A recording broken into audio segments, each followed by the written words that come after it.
Ahead and call the committee to order. It's going to be a little bit more confusing today because we have votes. We scheduled this hearing before they changed the schedule, and votes will be coming sometime in the next half hour. We'll take the votes and come back. We'll try to get through as much as we can. There is no particular hard stop, as I understand it, but we'd probably go till about 1 o'clock would be the plan. That's normally when things fade, but we'll see where people are at after that point. Also, I will not be here for the full hearing. Massive head cold, which is getting better. But Mr. Langevin will be in the chair for the last part of the meeting. But with that, I'm pleased to welcome the Secretary of the Navy, the Honorable Richard Spencer, Admiral John Richardson, Chief of Naval Operations, and General Robert Neller, Commandant of the Marine Corps. This seems to be a theme with our hearings these days, but as I understand it, Admiral Richardson and General Neller are soon to retire and may not have the pleasure of coming before our committee again. So I want to thank both of you for your outstanding service to the country and for your work with this committee. You've both done a great job of being very open, cooperating with us over here in Congress. I think we've worked very well together. I appreciate that relationship, and I appreciate your dedication and hard work. With that, I have an opening statement which I'll submit for the record and just make 3 quick points off of the top of it. First, I think the biggest challenge within the Department of the Navy right now is the new ships that you are building and preparing to build. And to put it bluntly, we have not had the best past record in terms of developing new large programs. We've had a number of them that never quite got off the ground, others that were truncated and wound up costing us a great deal of money. I think the number one most important thing that I want to hear from all of you today is how are we going to do better going forward? With the new frigate we're talking about doing, as I understand it's something of a replacement to the LCS, as we are developing new ships in a number of areas of capabilities. How can we be confident that this time we actually are going to get what we're looking for, not wind up wasting money, and wind up with a product? Because the history of that has been truly painful. Everything is expensive in this business, but it's really tough when you spend the money and you don't wind up with any product on the back end of that. Second is readiness and training issues. And I really want to thank Admiral Richardson in particular. You've been very open in discussing with us, your investigations into the accidents in the USS Fitzgerald and the McCain. We obviously need to do better. It's not just the Navy, it's throughout the force in terms of training, making sure that we keep the men and women who serve safe as we do this. So we'd love to get an update on readiness, where that is at, and how you see us being in a better position to avoid these types of accidents going forward. Lastly is an issue that I know will come up, and that is the issue of readiness as it relates to the deployment to the southern border and how it impacts the readiness of the force. I have no doubt that it is not a huge impact. It doesn't help. It is an additional distraction to the overall mission of the military. We're also concerned about the taking of money out of the Department of Defense to go towards the President's emergency on the southern border and building that wall. But the one message, and this message is not for the people here, it's just on the issue that I think is really important. There wasn't actually any crisis at the border when President Trump took office. We were doing better than we had done in about 15 years. 2+ years later, it's a mess. And you can debate, what the solution is. Is it a crisis? Is it an emergency? But you cannot debate that the situation on our southern border is vastly worse than it was 2 years ago. Personally, I don't think spending tens of billions of dollars on a wall is going to change that equation. The biggest thing driving it is people are desperate, primarily in Central America, and they're coming because of that desperation. So if we're going to solve this, let's start thinking about how we can stop them from being so desperate and coming to our border. And most of the crisis right now is asylum seekers. It's not people trying to sneak into the country. It's people showing up and making themselves available for asylum.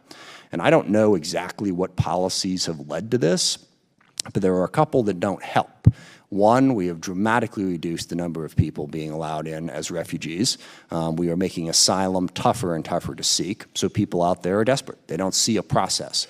Those who are trying to get out of horrific situations, particularly in Central America.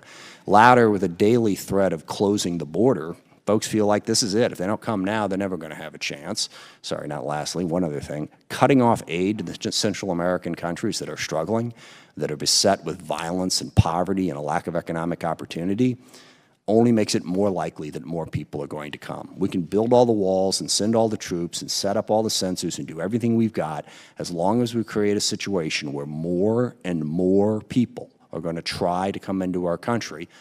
We're never going to be able to deal with it. We need to get at the source of the problem so we can take the pressure off of the Pentagon, off of you gentlemen, so that we're not, DHS isn't always showing up and asking you to do things that they ought to be able to handle themselves. We've got enough to do with the Department of Defense to get the readiness up to where we want it, to meet the national security threats in the complex threat environment. We don't need to create a bigger problem on the southern border that distracts from those already difficult and incredibly important missions that you all at the Department of Defense are trying to implement. With that, I will turn it over to Mr. Thornberry for his opening statement. Thank you, Mr. Chairman, and let me join in welcoming our witnesses, and may I begin, General Neller, by expressing condolences to the Marine Corps and to the family and friends and colleagues of the 3 Marines who lost their lives yesterday in Afghanistan. I think it's important for their family and others to know that they were there to protect our country. That was their mission, and we grieve their loss and honor their service. I also want to thank Admiral Richardson and General Neller for your service over many years. I'm not quite ready to let y'all go yet. So we still, as we work our way through a number of issues, I'm sure we'll have a lot of interactions with the committee, but I join the chairman in appreciating what y'all have done. If you step back and look, from when each of you first assumed your current position, in some ways things are on a better track. We have a national defense strategy. We have this year a budget that is, you can debate to what degree, but at least somewhat tied to that national defense strategy. And is looking ahead at the challenges that we face before us. My sense, and this is what I'm going to ask you in a minute, is that we've turned the corner maybe on readiness. I noticed there was a study that was published yesterday that said for aviation, the Navy was slightly worse last year than the previous year. The Marine Corps was slightly better, but if you look at overall accident rates, it is somewhat better than it was, even though it's still way too high. I join the chairman, Admiral, in appreciating the efforts y'all have made on the surface combatant accidents and training and so forth that y'all have tried to improve. And I'll say another way things are getting better is I was heartened by the reports yesterday that finally there are some serious discussions going on about a cap deal. Because as all 3 of you have talked about before with this committee, it's the amount of funding and the consistency of funding that enable y'all to make the most use of the dollars that the taxpayers provide. So there'll be a lot of questions today, a lot of issues. I'm going to avoid the border debate for the moment. But I guess the last thing I would say is even though we, in my estimation, are on a better track, the enemy always gets a vote, and they're not going to wait for us to get our act together. So there is still a sense of urgency dealing with the shipbuilding issues that the chairman talked about and other things. I'm sure we'll touch on most of those today. Again, thank all of you for being here. I yield back. Thank you. Mr. Spencer. Chairman Smith, Ranking Member Thornberry, distinguished members of this committee, on behalf of our sailors, our Marines, and our civilian teammates, we want to iterate yet again, thank you for your bipartisan support of restoring funding stability. Before I begin, I would also like to reflect what the ranking member just said, and we all keep the 3 Marines that were lost in our prayers and our thoughts, and also one of our allies. The Japanese lost somebody who is still being searched for, and we should keep our allies in our thoughts and prayers. I'd be remiss not to say, wearing a businessman's hat, that I could not have asked for 2 better business partners in the last 20 months of working here as Secretary of the Navy. The CNO and the Commandant have been terrific. If I was to put my business hat on and use business terms, ladies and gentlemen, the Navy that I sat down to was literally a corporate turnaround. We've made Herculean efforts, and you'll hear about them today. But these two gentlemen, there was no light between us as we walked down the path and moved some big rocks out of the way, and I'd like to tip my hat because this is their last time probably in front of you, but more importantly to me, I'm going to lose two great people this summer. I'm going to gain two great ones, but for this moment, I'd like to say thank you in public. The concept of a strategy is the application of limited resources to attain a goal. Aligned to the National Defense Strategy, the Navy's strategy for restoring readiness, strengthening relationships, and reforming our processes has been set.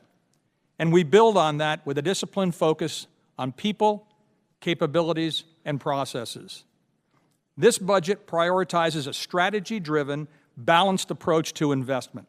It builds on prior investments that we have made, sustains the industrial base, and maintains our competitive advantage, if not expands it in certain areas, as we transition to a more cost-imposing, survivable, and affordable future force. The restoration of readiness is well underway, and we're seeing progress each and every day. My analogy is that the wind vanes are all pointed in the correct directions, and although we might be frustrated with the velocity, we continue to increase it day by day. We're building the strength of our team through hiring in areas of critical need, such as cybersecurity specialists, aviation technicians, scientists and engineers, human resource specialists, shipyard workers, and digital warfare officers. We're aligning and enhancing our educational institutions and our distributed learning venues through the Education for Sea Power Review. And we're taking aggressive actions to return private military housing to a premium product, mindful that while we recruit the individual, we retain the family. All of these actions have one common thread: the goal of increased readiness. We're building our capabilities through investments in hypersonics, machine learning, additive manufacturing, quantum computing, and directed energy.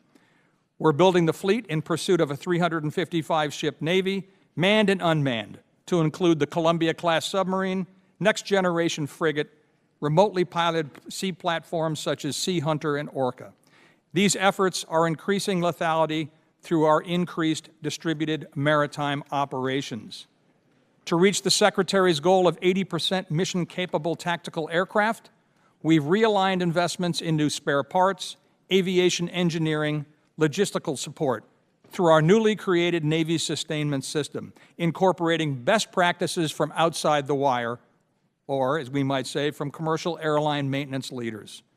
As a pilot program, these activities have moved us to review our processes in all maintenance areas within the naval enterprise, to include ship, weapon, vehicle maintenance, and sustainment.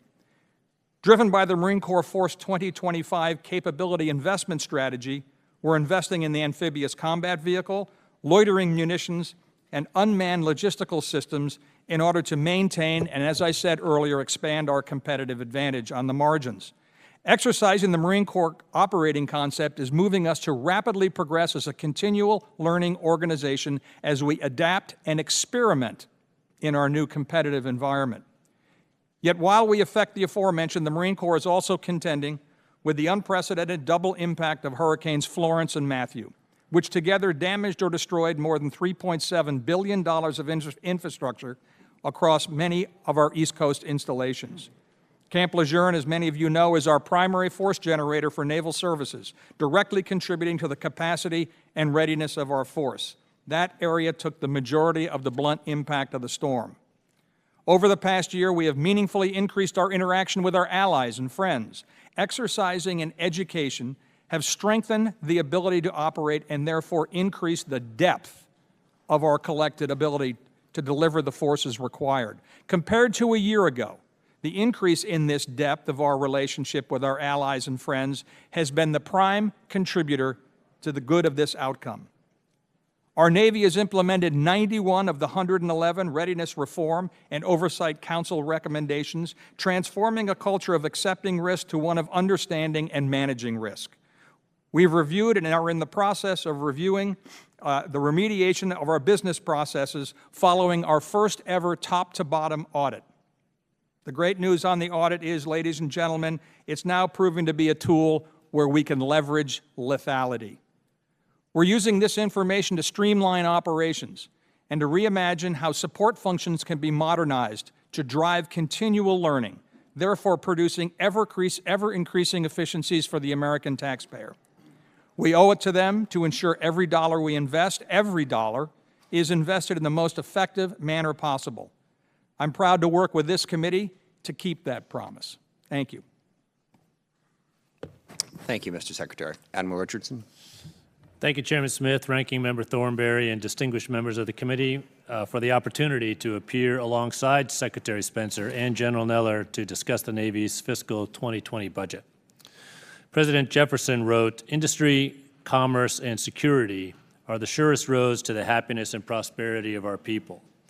And the causal link between prosperity, order, and security is why he deployed the United States Navy to combat piracy off the Barbary Coast at the dawn of the 19th century.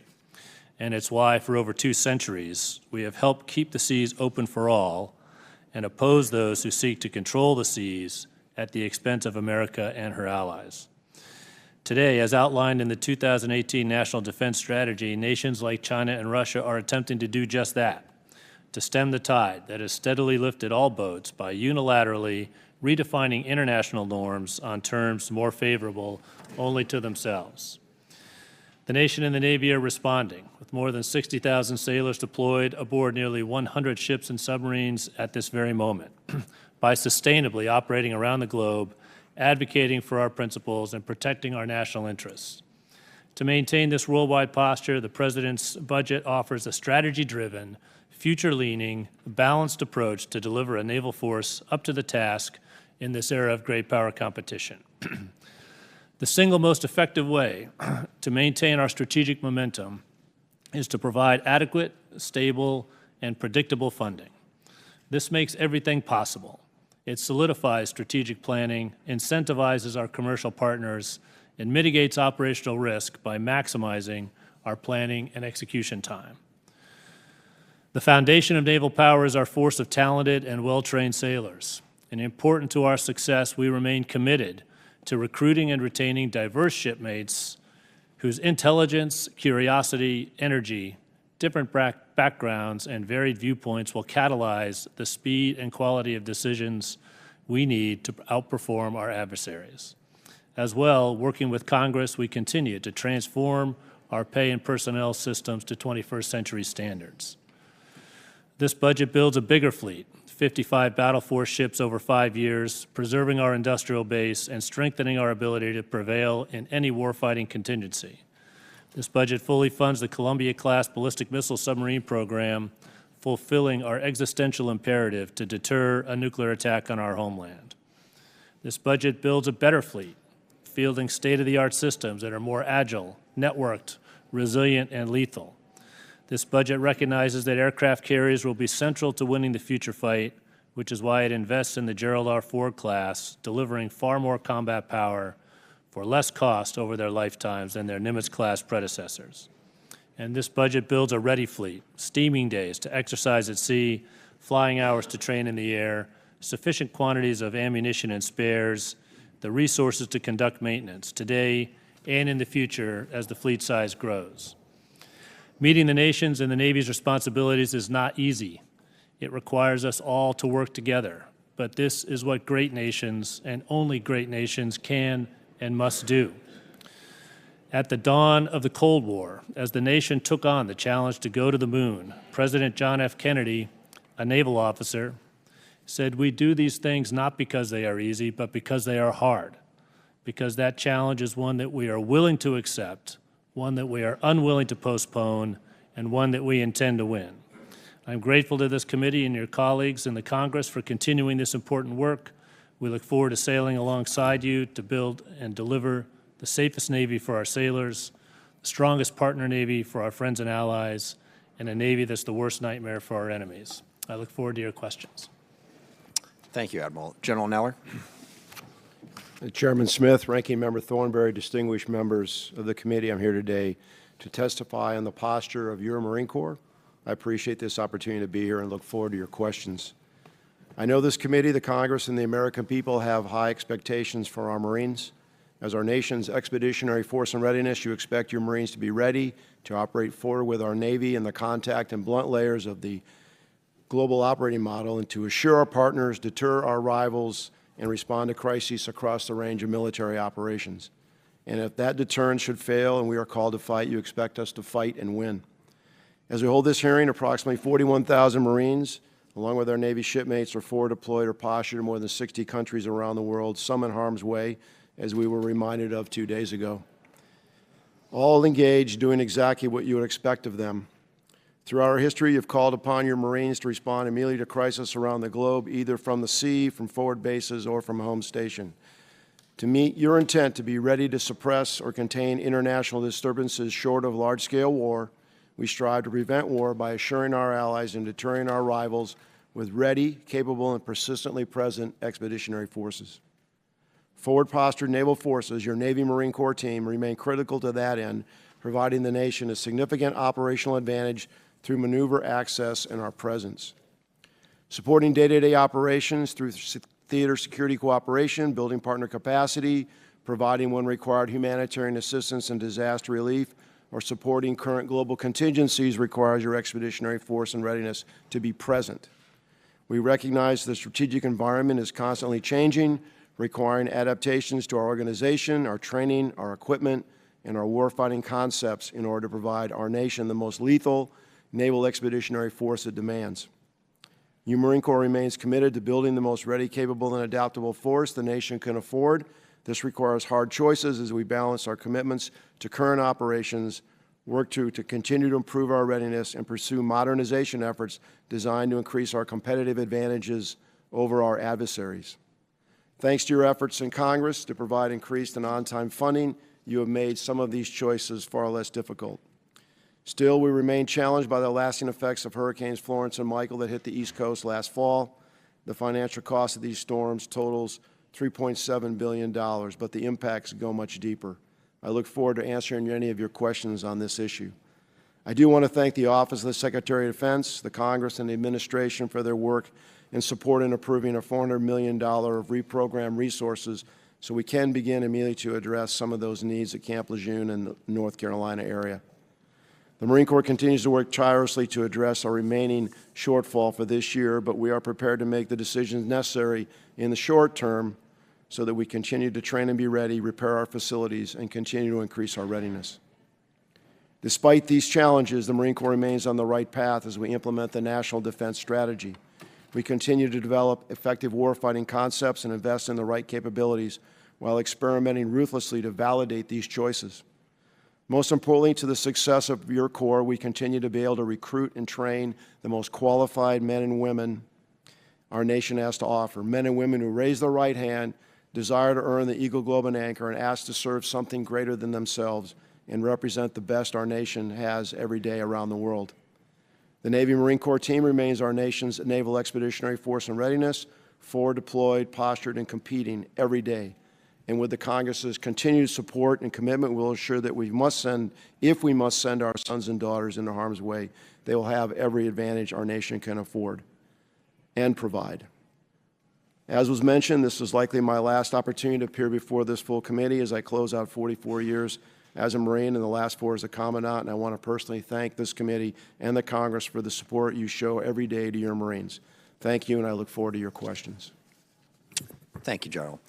And as we mentioned in my opening statement, the 2 most important things we can do is get the CAPS deal that the ranking member referred to so that we can get that budget on time by October 1st. I know it made a huge difference to actually have that last year for the first time, and Lord knows how long. And the second is passing some sort of supplemental emergency funding bill. I know that's really impacted the military, and we're going home in a couple hours, and we're not going to get it done before the April recess, and that's a huge problem, well, for the country, but also for the Department of Defense. These are 2 things that we in Congress need to get done to help you.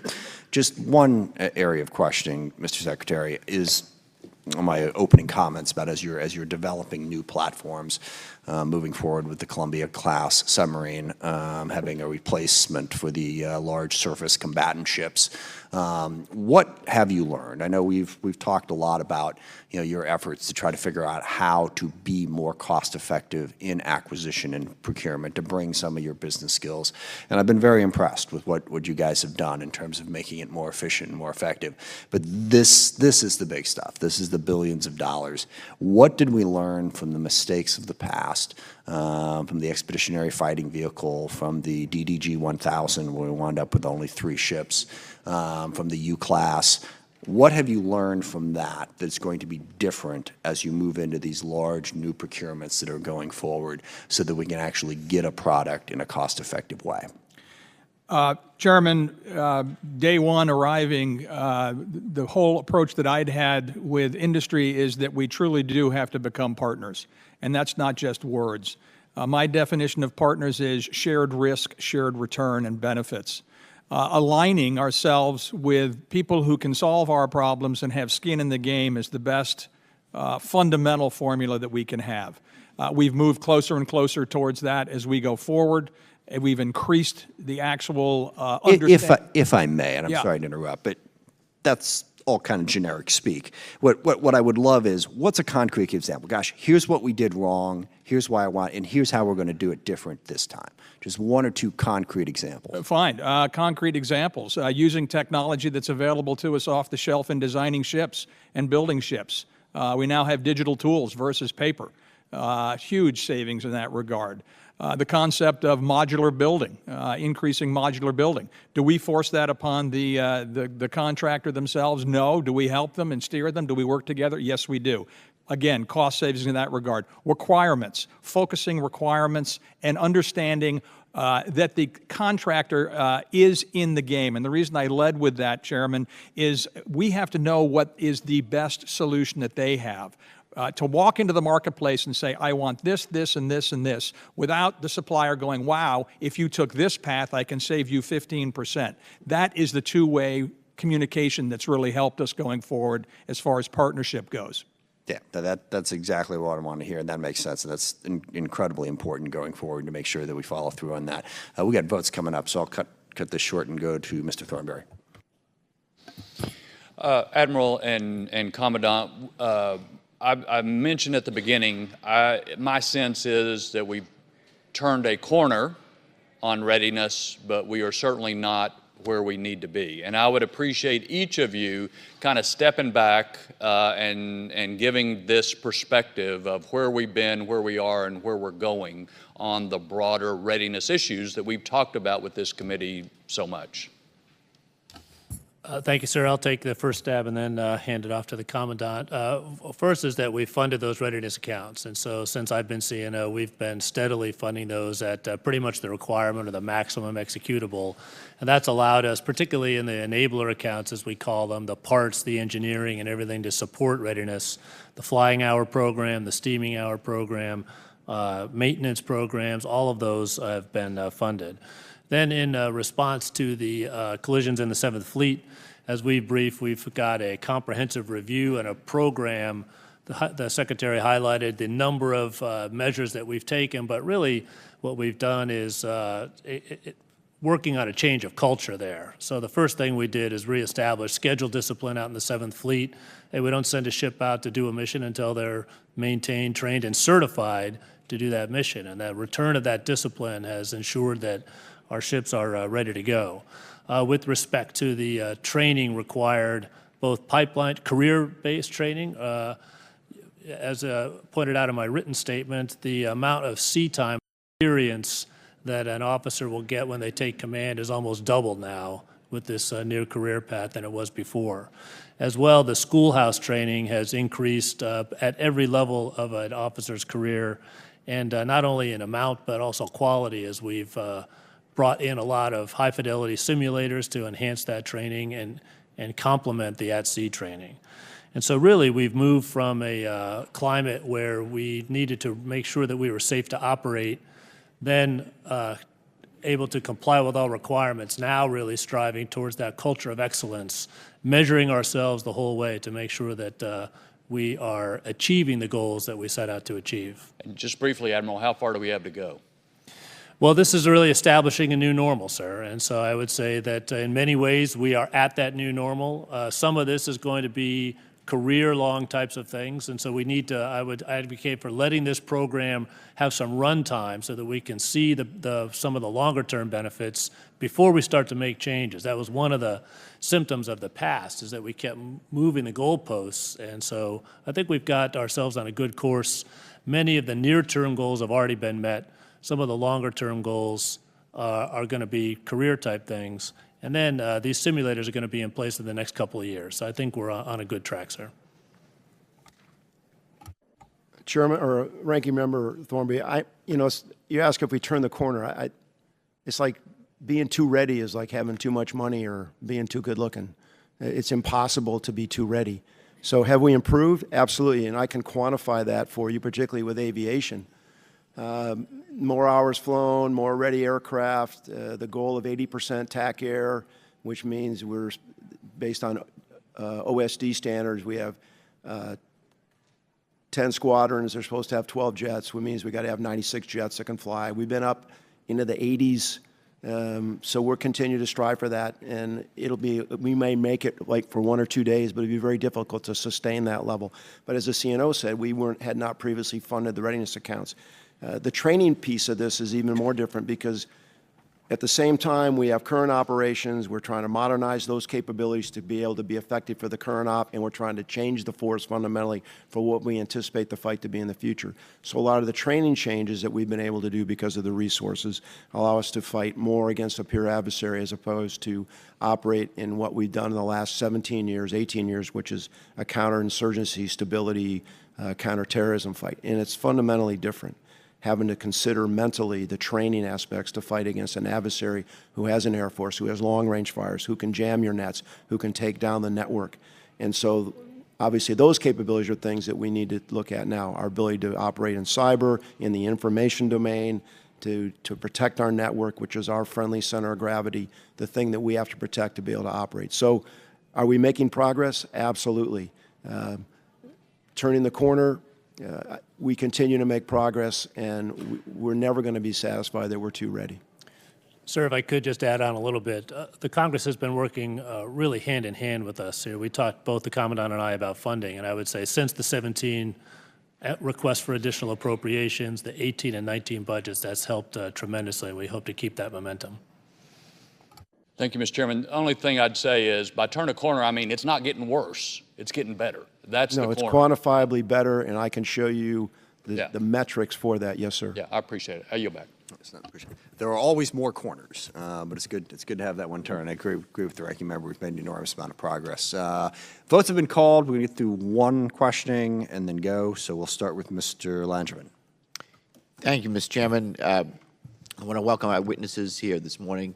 Thank you for your testimony, in particular, Admiral Richardson, General Neller. Thank you both for your service to the country. I know that, as you said, this is the Secretary said this is the last appearance likely before the committee. And I want to just thank you for your service. You have all made a difference, both in improving our military and enhancing our national security.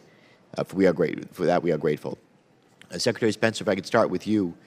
I understand that you recently commissioned a review of the of our cybersecurity readiness of the Navy and Marine Corps, and I think you commissioned that study. As cybersecurity clearly is one of the greatest challenges that I believe that we face as a nation, both now and going forward. Again, I commend you for taking the step and doing the study and commissioning it. However, I also understand that one of the primary findings of the report was that was the need to change the culture of the Navy in a way that must stem really from the senior most leadership. So I was a little disappointed that you didn't expand upon that more in your opening statement.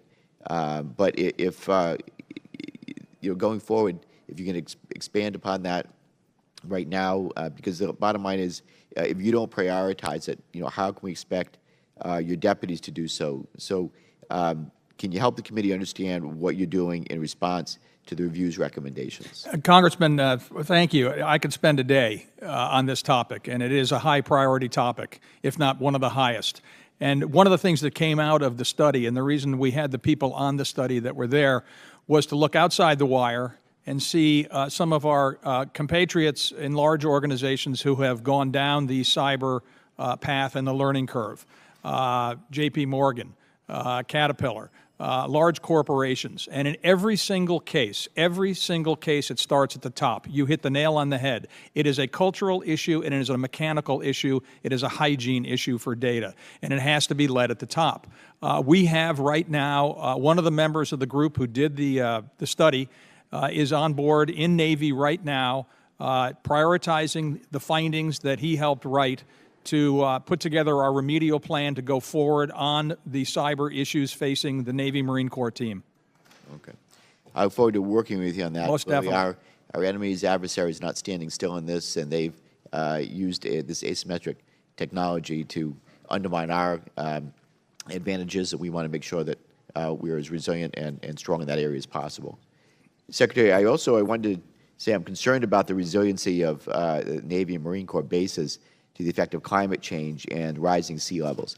Thank you for, obviously, you identified Camp Lejeune as having taken a major hit, billions of dollars of damage done as a result of a storm that they had to go through. And really underscores the need for the Navy and the Marine Corps to consider resilience in their installation master plans. So in this point, what investments are you making today in order to mitigate risks that we're going to face in the short, medium, and the long term to our CONUS and OCONUS institutions, and how are you evaluating those risks as they evolve? Otherwise, if we're not planning ahead, we're going we have to face the fact that climate change is here and is going to cost us more if we don't prepare for it and mitigate those effects going forward. Congressman, spot on. Shared those exact same concerns. We have done an inventory around all our bases, and it's not just rising water. It's drought, it's fire, it's any weather-induced massive impact to our bases. And we have done our analysis. As an example, Norfolk. We have a MILCON project for, in most simplest terms, diking around Norfolk for rising waters. Camp Pendleton, we're constantly looking at how we can address fire control at Camp Pendleton.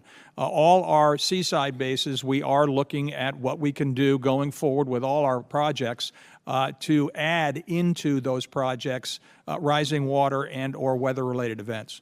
Thank you. I want to continue to work with you on that as well. Yes, sir. Finally, as you know, China, it appears, has fielded a railgun. We're making advances in railgun technology. When are we going to be fielding our railgun? Congressman, we have a whole priority of advanced weapons that we've talked about, directed energy.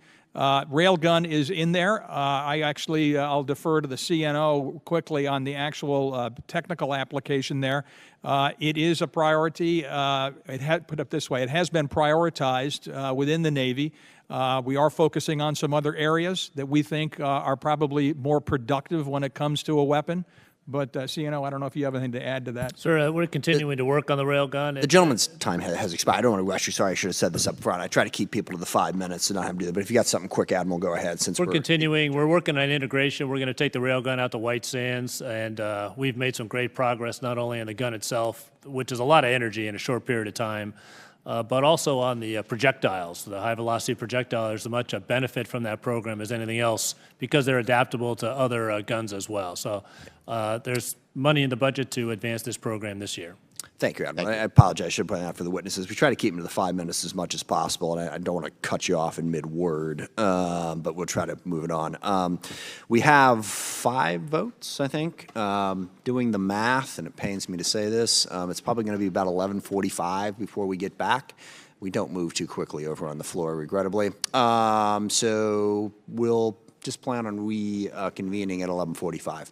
And I appreciate your patience. We are in recess. Thanks.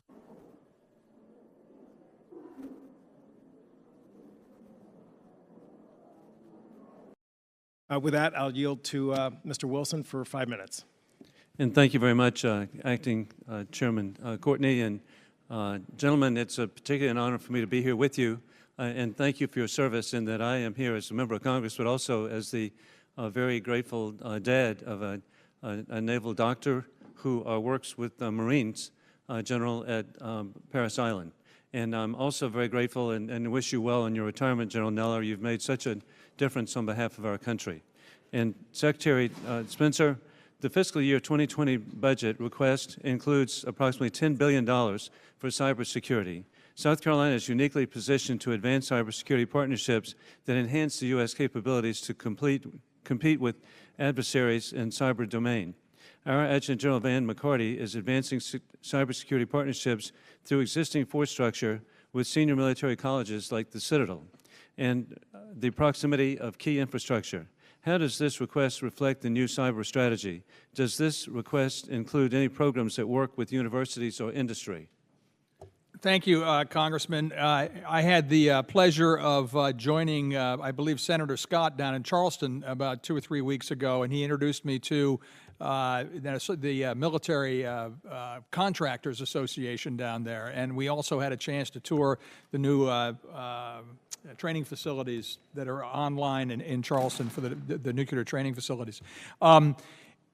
It does align, and the reason I'm pausing for a second is, as I told you earlier, the review that I just had done is now being created and implemented. Our implementation plan will be rolled out. You will see more coming along that way. But in the $10 billion, we are aligning ourselves not only through the Naval Postgraduate School, but through other organizations and institutions outside the wire. And that's really encouraging. And also encouraging, each of you earlier in the hearing provided an update in regard to readiness and the progress that's being made toward readiness, and part of that is modernization. There are 3 versions of FA-18 Hornets that are found aboard the Marine Corps Air Station Beaufort, the FA-18A and C Hornet and the FA-18D Hornet. These are older models showing their age. What is the plan, Mr. Secretary, and timeline to replace these aging aircraft and add new Super Hornets to the inventory? As far as the Marine Corps is concerned, no new Super Hornets in the Marine Corps. We are transitioning to all 5th generation, which, if I'm not mistaken, Commandant, we're somewhere around 2030 for the actual full transition to the F-35B and C. That's excellent. And Admiral, I was grateful to have recently met with General Steve Lyons, and he testified to this committee the need for increased sea lift capacity. How is the Navy addressing the TRANSCOM Commander's #1 request for increased sea lift? What is your assessment of the current ready reserve fleet and the ability of it to support the national defense strategy? Sir, as I'm sure General Lyons told you, we currently meet the requirements, but that fleet is aging out quickly, and so the need for recapitalization there is urgent. We're working very closely with TRANSCOM and also Admiral Busby. We are taking sort of a 3-pronged approach. One is to do life extensions where those life extensions make fiscal sense. The second approach is to buy used ships that will meet the requirements, and we're taking advantage of all the authorities that Congress has given us with respect to buying used. And then the third is to build new. And so it's the combination of those 3. Right now, though, I think we're also I'm interested in having a discussion in terms of how we can best incentivize domestic shipbuilding in the United States of America. And I think that all of this would help not only the sea lift part of TRANSCOM's issues, but also alleviate some of the cost for DoD shipbuilding, Navy shipbuilding. And so I think that that would be a good thing to discuss as part of this as well. And additionally, Admiral, I appreciate how the budget invests in continuing to rebuild aviation readiness. What lessons have the Navy and Marine Corps learned from pursuing former Secretary Mattis's goal of 80% mission capability for the strike fighter aircraft? Yes, sir. I think the Secretary has described it that we are really going outside to take a look at what are the commercial best practices. And we've brought a lot of those ideas in-house. And so in terms of workflow, establishing that workflow and maintaining it, that's allowed us to have a steady ramp towards achieving that 80% readiness, and we're optimistic that that's going to happen. And then the stable funding has allowed us to refill parts bins and parts baskets that were previously empty. And so that's also reducing the time in maintenance. Again, Congressman, I thank you got to for your beep just service. for a second Yes. because readiness right now, Navy Marine Corps team, F-18s, 67 to 70%, which when I was here a year ago, we were nowhere near that. Progress. Gentleman's time has expired. Again, going in order, I'm going to yield myself 5 minutes. And first of all, I just want to start by saying, as someone who's been on the Sea Power Committee for the last 4 or 5 years, I want to thank all the witnesses for their great work. In particular, Admiral Richardson and General Neller, as you start to head towards the exit. Again, both of you served straddling 2 administrations, 2 national security reviews, and have really, I think, done an outstanding job in terms of just integrity and excellence. And again, I want to thank you publicly. I'd like to focus for a second on the inclusion of funding to build a 3rd Virginia-class submarine in the 2020 budget to be actually executed in the 2023 timeframe. From a strategic standpoint, this is a step to more rapidly reach 66 attack submarines called for in the 2016 Force Structure Assessment. Today, of course, the fleet stands at 51 and will drop to 42 by 2006. Admiral Richardson, can you state what the impact of even 1 additional attack submarine would have on the Navy's operational capability? Can you discuss what types of O-plans it would help support in an unclassified setting? Sir, I'll do my best. One is that with respect to our greatest gap between the warfighting requirement and current inventory, there's no greater need than the attack submarine fleet, as you highlighted just with the numbers. It's a wide gap and it's getting wider. So every single submarine counts against closing that gap. Why do we need that force level? Well, in the O-plans, I think it's safe to say in this forum that particularly the more stressing O-plans in the Pacific and in the Atlantic, the first failings, the first response among them are going to be the submarine response. And they're going to go out there early. They're going to use their stealth and speed to get into far forward areas and really establish the conditions for the rest of the joint force to execute their part of the campaign. And so right now we're stressed to meet those requirements just because of the force level in particular, combined with maintenance. And so every single submarine counts. If you think about a submarine going out there with 26 tubes in its torpedo room and missiles on board as well, and coming back empty, it's a tremendous influence on the battle space there, and that asymmetric aspect of it to open the door for the rest of the joint force. Thank you. And again, just to follow up, there's been some discussion, the fact that we're funding this sub outside the block contract program, which is 2 subs a year. There's been some questions raised about whether or not it's adding risk in terms of the Columbia program, which obviously is happening pretty much in that same time frame. I was wondering if you could just, sort of explain whether or not doing it this way actually, with flexibility, will in fact maybe help de-risk the Columbia program. So that's exactly how I see it, and I was up at Electric Boat just last week to have them walk me through that from their perspective. First, I've got to say, what a great situation where a lot of this involves workforce, bringing workforce on, and all of our shipbuilders, but it was very vivid there at Electric Boat, are bringing in so many young people. About 50% of the workforce has less than 5 years of experience now, which is just such a terrific story in terms of building those skills to do welding, pipe fitting, electricians, et cetera. So that's part of it. They showed me their workload curves and how they're actually going to use this to mitigate peaks and valleys, smooth out their level of effort. If we get the flexibility to do this, as you said, we'll fund it in 20 because the SCN profile is much smoother then, and then we'll execute it as a 23 ship because that smooths out the workforce. So the combination of that really is almost a stabilizer rather than an increased risk.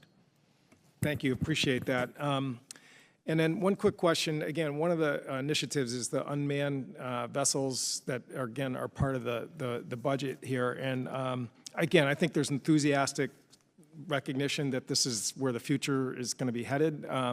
But in terms of just investing upfront this year, I just wonder if the two of you could comment a little bit in terms of whether or not, we're getting a little ahead of our skis in terms of creating a program where the mission set isn't quite developed yet, and, hopefully we won't repeat some of the mistakes of the past.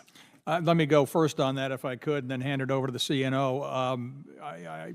Congressman, it's a great observation, but one of the things that you have charged us with is to go smartly, go quickly, and go intelligently. We believe that what we put before you is the intelligent way to go. It's in size. I completely agree with that, but we're going to experiment with it. We're going to actually, quote unquote, break it, figure out what to do, learn with it, and then go forward. This is the way we go fast. So I'll just add on, we're going to leverage a lot of work that we've already done with the Strategic Capabilities Office, particularly for the 20 ships. And so we've got those really kind of underway. And then for the follow-on, again, as the Secretary discussed, leveraging mature technology and then getting after those things with respect to autonomy and unmanned we just really have to explore those. And this is not a capability that we want to cede to the adversary because it's going to be decisive when we get it right. That's why we've parked it in the research and development line. I think that's the appropriate place to do work like this, where so many questions remain to be explored. Thank you to all of you. Mr. Scott, recognized for 5 minutes. Thank you, Mr. Chairman. General, I think that hurricane hit Camp Lejeune September 14th. Is that date correct? Yes, sir. How are things at Camp Lejeune now? There have been repairs made. The people are back occupying those buildings that they can still occupy.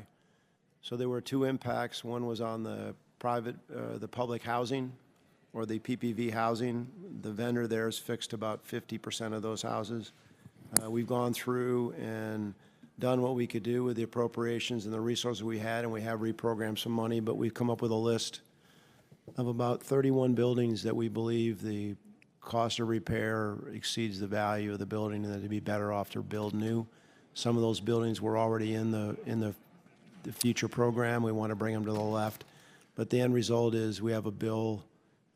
If you take away the $400 million that we got last week on reprogramming, we have a bill of about $3.1 billion over the next 3 or 4 years, where we think where we need to fix the base so that we don't have to go through this again. Is it safe to say that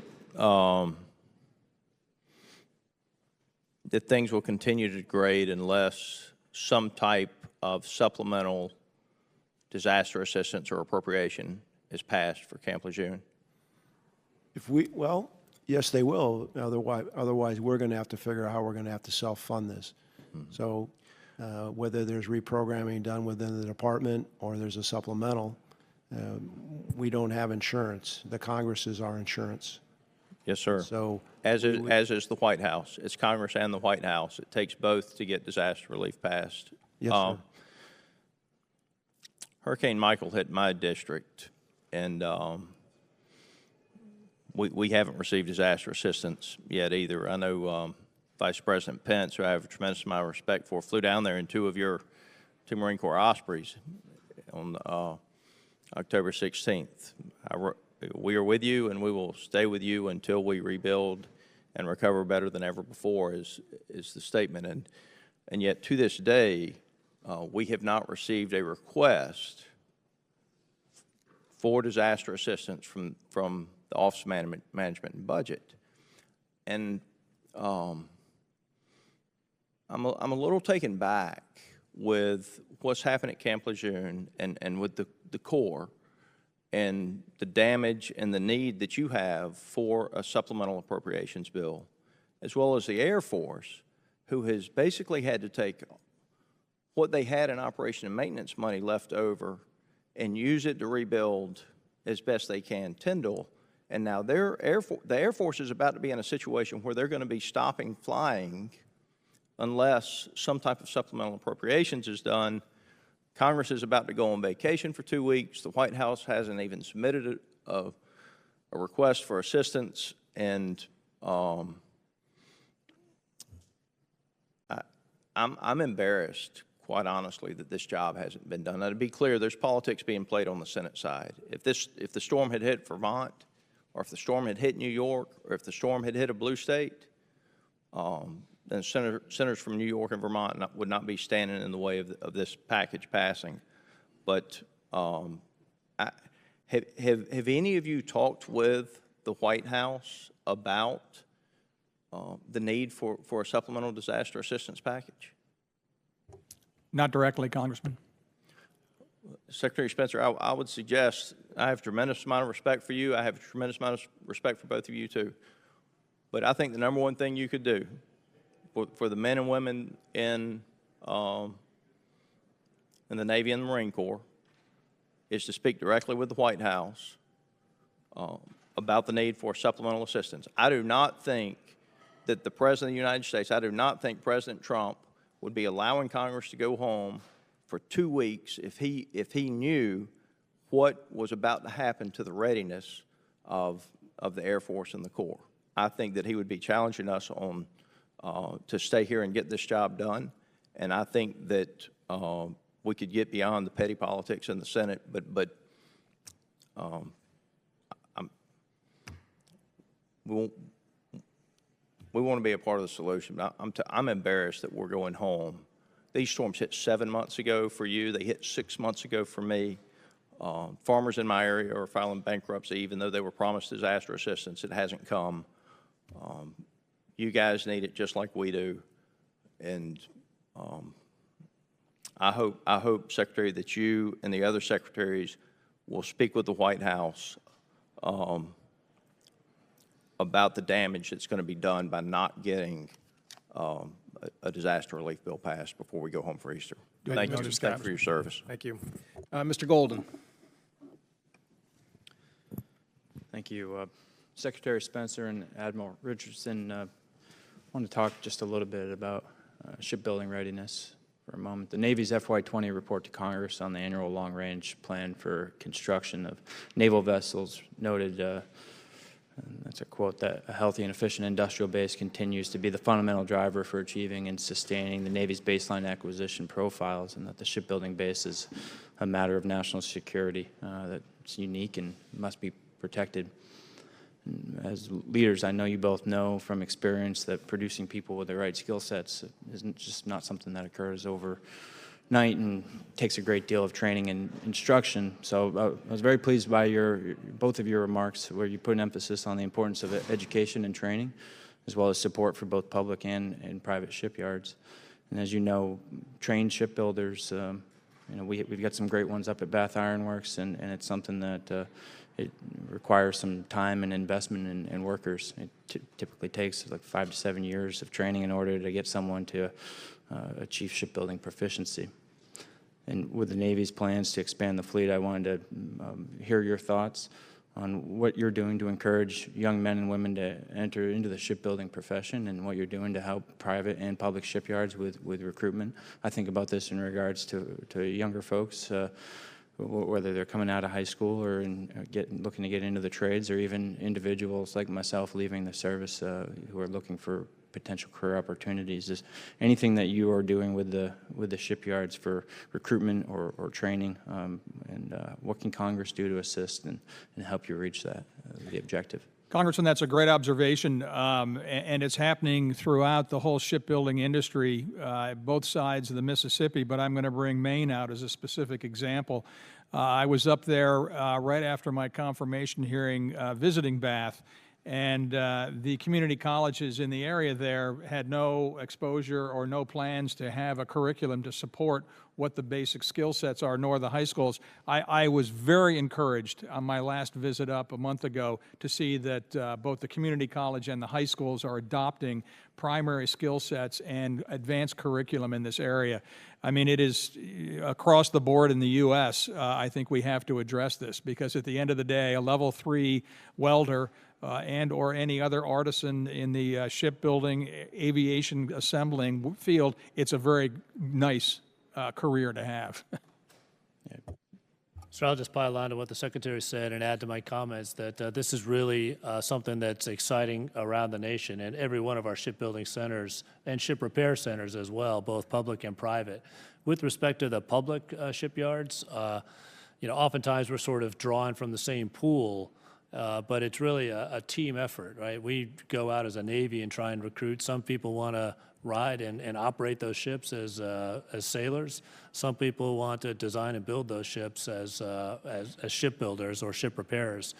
But the apprentice programs, the teaming with the community colleges, even down to the high school level, they're really pulling out the stops, and they're responding to the demand signal for more shipbuilding, right? That's the thing that really is the most fundamental element of this. And so as we continue to grow the Navy, build more ships, they're gonna have places to go after they go through this training. So that's the most important thing. Thank you for those thoughts, and I think the community colleges in Maine are doing a good job, and the unions have got some great apprenticeship training programs. They really make an investment in the workers and helping young people get set up for success. So I thank you for working to help them in any way that you can. And there's some interesting work being done in Maine with some individuals that are starting to get into the business of trying to recruit for the shipyard and going down, traveling around to bases and other places to show people that there's a good career waiting for them up in Maine. So I think there's a lot of potential there. Just real quickly, I wanted to give you an opportunity, Admiral. We heard from Vice Admiral Mers about the coming online of the Flight 3 DDG, and just wanted to hear your thoughts on what that's going to do to help the fleet, both in regards to new capabilities, but also your overall goal of getting to a fleet of 355. I'll tell you what, the capabilities on the Flight 3 DDG, its sensors, its weapons, the whole, it just has a battle space control that is going to add a tremendous amount of capability, not only as a single ship, but in concert with the rest of the ships in the strike group and the fleet. And so as we think about distributed maritime operations, that type of capability is key. The fact that we're leveraging the learning curve that we've got already on the DDG 51 class and just modernizing that is also a benefit.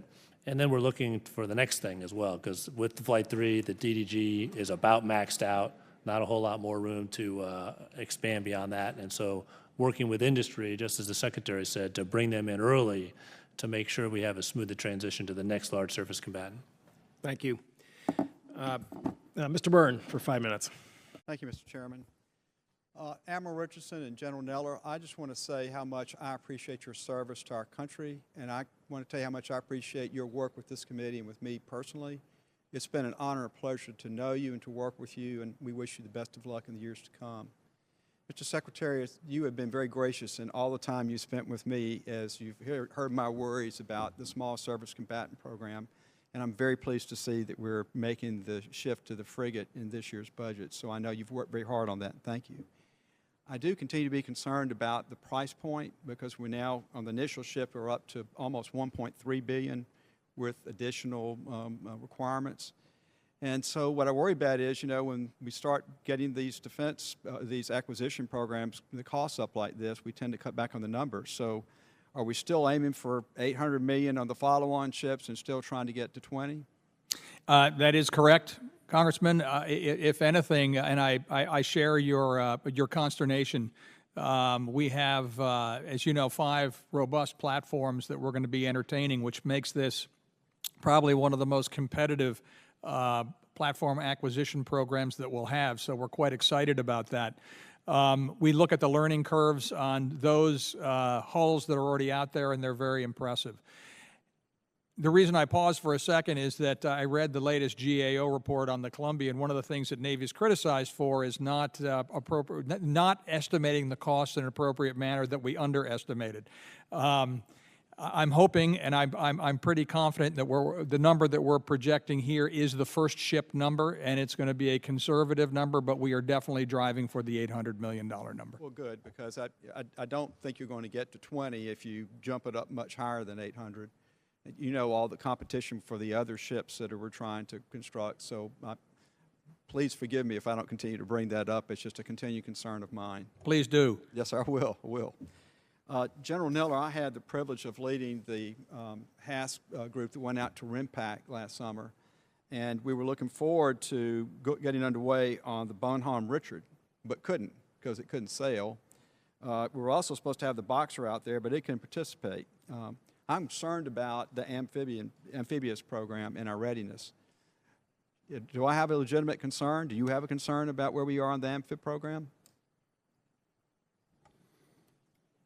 We worked really hard with the Navy on the maintenance processes for amphib ships, and I believe the Navy has a backlog and a number of platforms for maintenance. So yes, we're concerned about the availability of these platforms.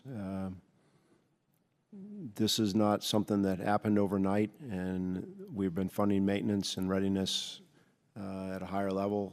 So we're hoping to see a better availability of these ships, but it is something that the CO and I talk about, and he's tracking all this as we are, making sure that the platforms we do have are available and they have the mods and other changes they need.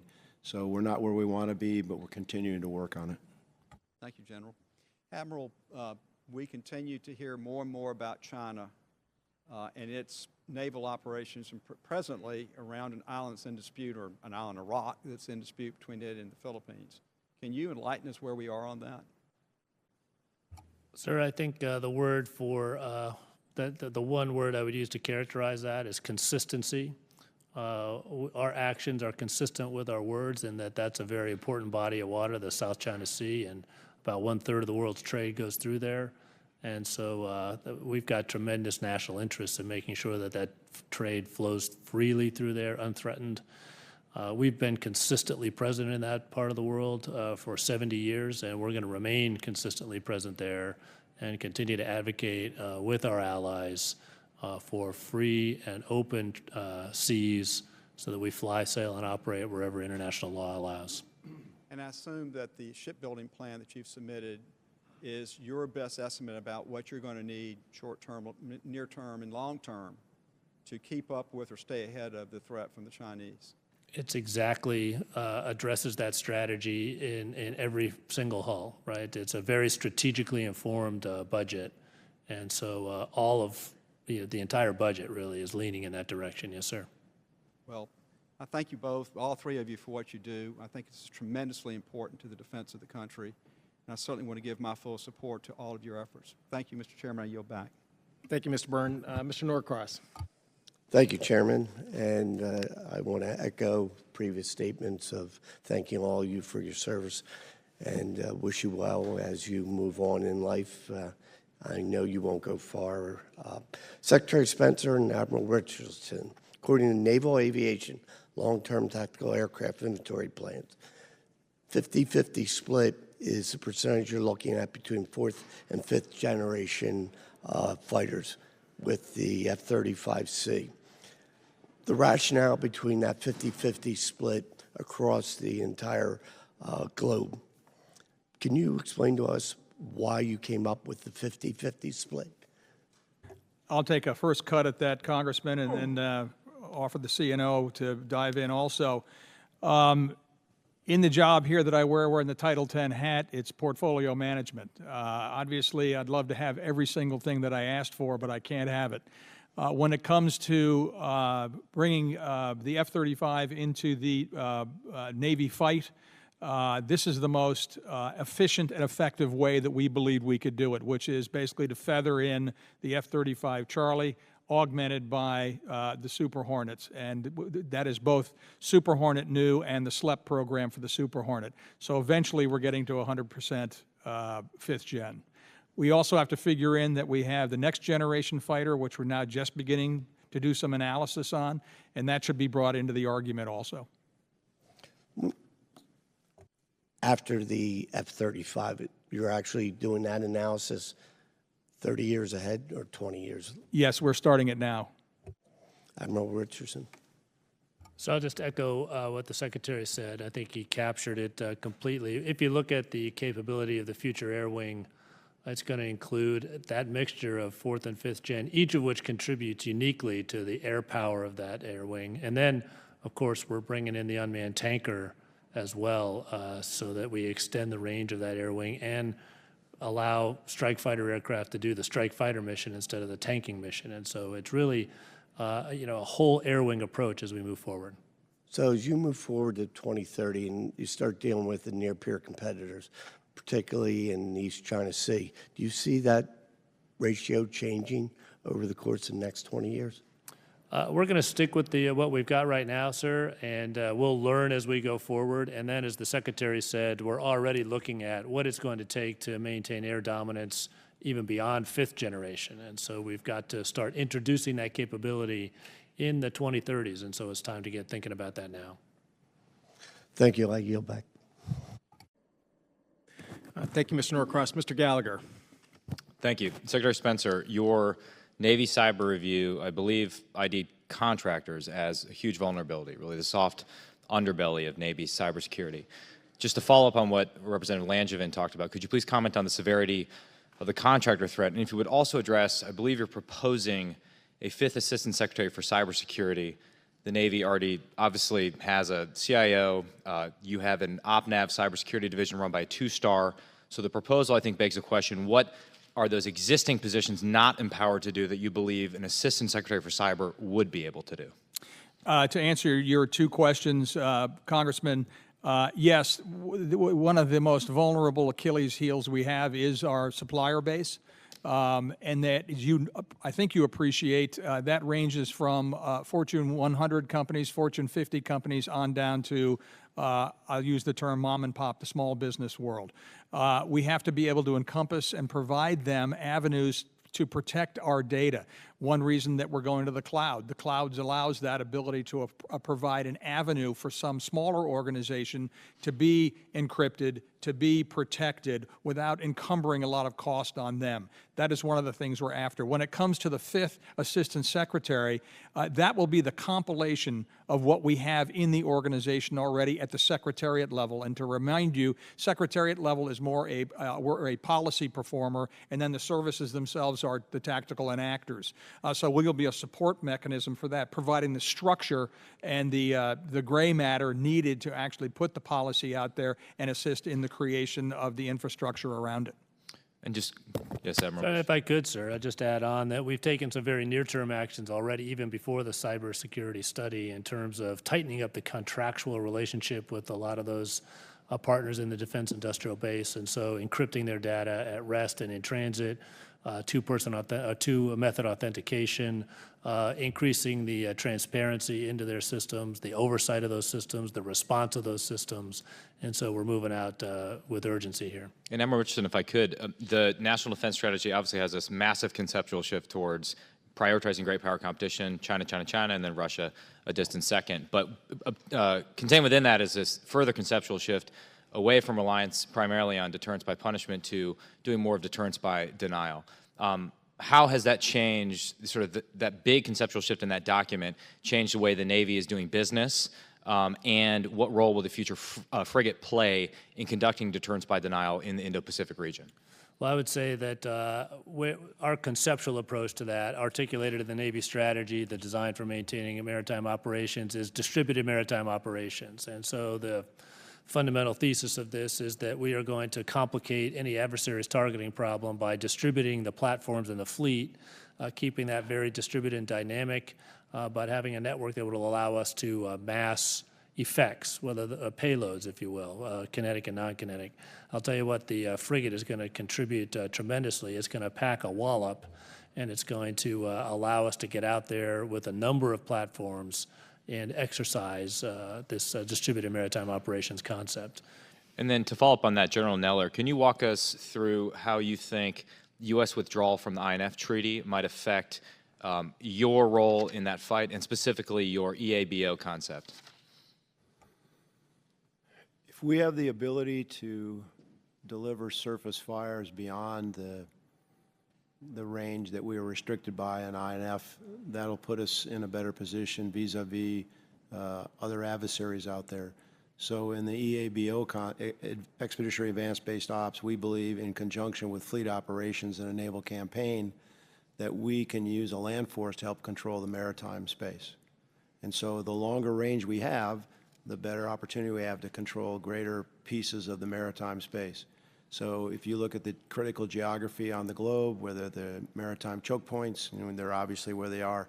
If you control those and you have the ability to reach out and dominate the sea space from the land in support of the fleet and from the air, I think it gives you an operational advantage. And that's what we're going to try to do with these capabilities that we're going to develop. So we're lockstep with a lot of the weaponry development that the Army's doing, what the Navy's doing, with long-range anti-ship missiles and other things. There's capabilities out there, and we hope to field those and make that part of the naval campaign. Thank you. I am out of time, but I think it also means we're going to have to teach a generation of young Marines what sea denial and sea control means and refresh that. And I think we'll be able to do that because historically the seizure and securing of advanced naval bases in support of the naval campaign is what we have historically done. We haven't done it the last 17 years, as you rightly acknowledge and you know yourself. But I think that's going to be part of the education and training process, and we're moving out on that. Absolutely. And thank you both for your service. Thank you, Mr. Gallagher. Congresswoman Hill. Thank you, and thank you all for being here. Great to see you. Admiral Richardson, I hear lots about the talk about a bigger Navy and the need for the 355 ships, but I wanted to hear more about the creating a ready Navy, what's being done differently after the McCain and Fitzgerald incidents, and to make sure that our destroyers are getting the maintenance they need. Can you talk a little bit about that? Sure, yes, ma'am. First and foremost, with respect to the 7th Fleet, which is where we had our trouble, the most important thing we've done is just return schedule discipline to the force. Admiral Sawyer out there, the 7th Fleet Commander, Admiral Aquilina, the Pacific Fleet Commander, are supporting this with vigor. And so what this really means practically is that we don't send a warship out to do a mission until it's been trained and certified to do that mission, and we've provided adequate time and oversight to make sure that they're ready to go. Backing that up, we stood up a new command out there in Japan to make sure that there's an on-site advocate for force generation so that we get to that level of readiness, and that's stood up and working very well. And then as we go into deeper matters, we've adjusted the training profile for each of those ships. We're moving simulators, high-end simulators, out to each of the fleet concentration areas, especially and including our forward deployed naval forces. And then we've changed the career path for surface warfare officers to make sure that they get better and more training as they go through their career. So do you feel like the maintenance needs are being met for the destroyers, or? I'll tell you, maintenance has been a topic of conversation here at the hearing all morning, and it is probably our remaining most complicated Gordian knot to untie. And so we've got everything leaning into this. We're using the same practices that we use to improve an aircraft maintenance, going out into the private sector to look at best practices. We're starting to use a very data-centric approach. There has been some good progress made in maintenance, but we've still got a ways to go. Thank you. Okay, so then this is in a different direction, but my brother is enlisted already. He's scheduled to go out for boot at the end of May, so very excited about that. But I was hoping you could talk about what the Navy's doing to hit its future recruitment targets. I know you mentioned earlier that there's as many as a 6,500 billet shortage, so anything you can talk about. I'll tell you what, ma'am. Knock on wood, but both the Commandant and I have enjoyed the fact that we've hit our recruiting targets for probably the last 12 years on a month-by-month basis. And I think that has a lot to do with the same factors that you're seeing in your family in terms of what draws our nation's young people to the service. It's as competitive a space as I've got anywhere, is the competition for talent. The recruiting team is doing great work. We're using some very new techniques, kind of web-based approaches to this. It's part of our transformation of our personnel and pay system, and that's yielding some pretty good results. I will tell you what, also, once you arrive at boot camp, it's a completely different scenario. You're going to learn resilience. You're going to learn so many skills there. We've actually made it tougher, but we've done it in a way that we're actually retaining more people. The graduation rate is higher even after we've made those adjustments, because we're teaching people how to manage that stress in a much more effective way.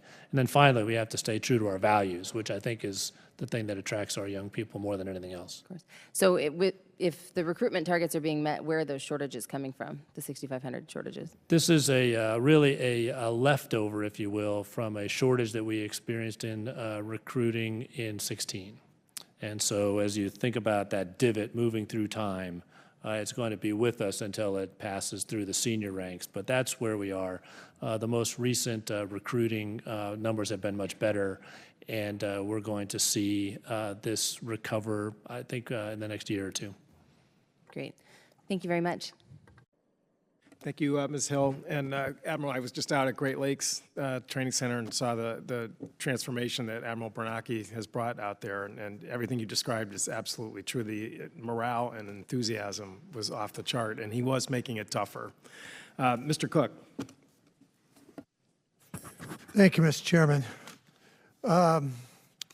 General, Admiral, we're going to be sorry to see you retire. For General Neller, I understand you're going out to Las Vegas and with Buck Bedard open up a casino. Is that correct? No, Congressman, that's not correct. Just you, huh?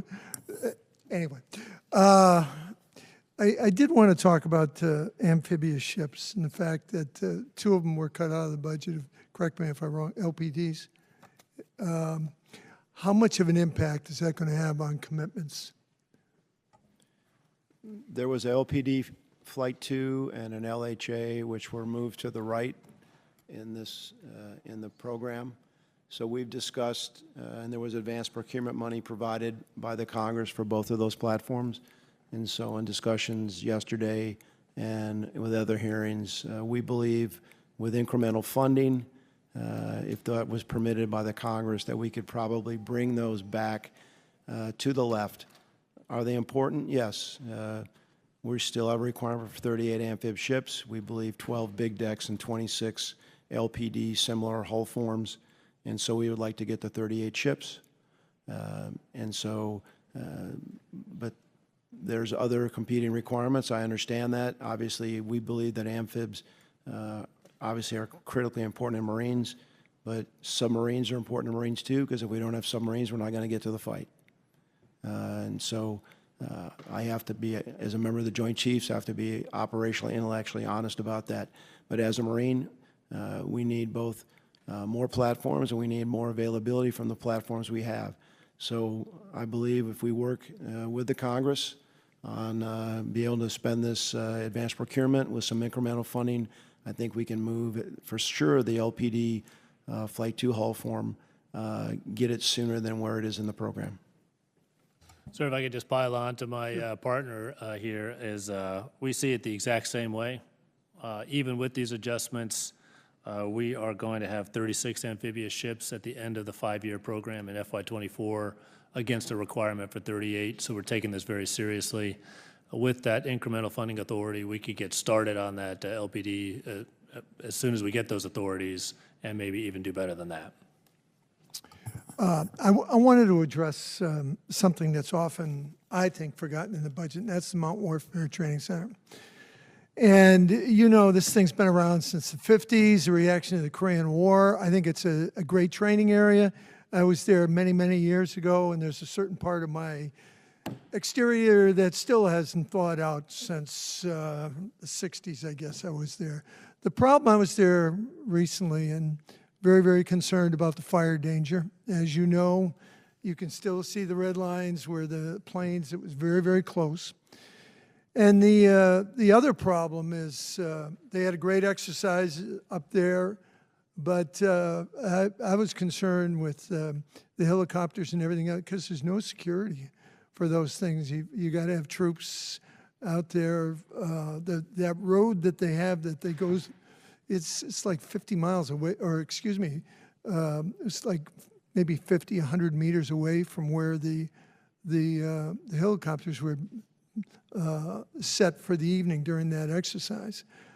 So I'm just hoping that we can work with the Park Service, the Forestry Service, and straighten out that road whether we have to get money or what have you. And if you could, I'm going to be studying it more and more, and any suggestions you have, because it's been like that for too long.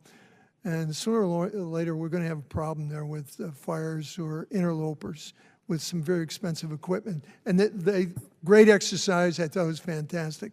But any comments on that? I don't have a...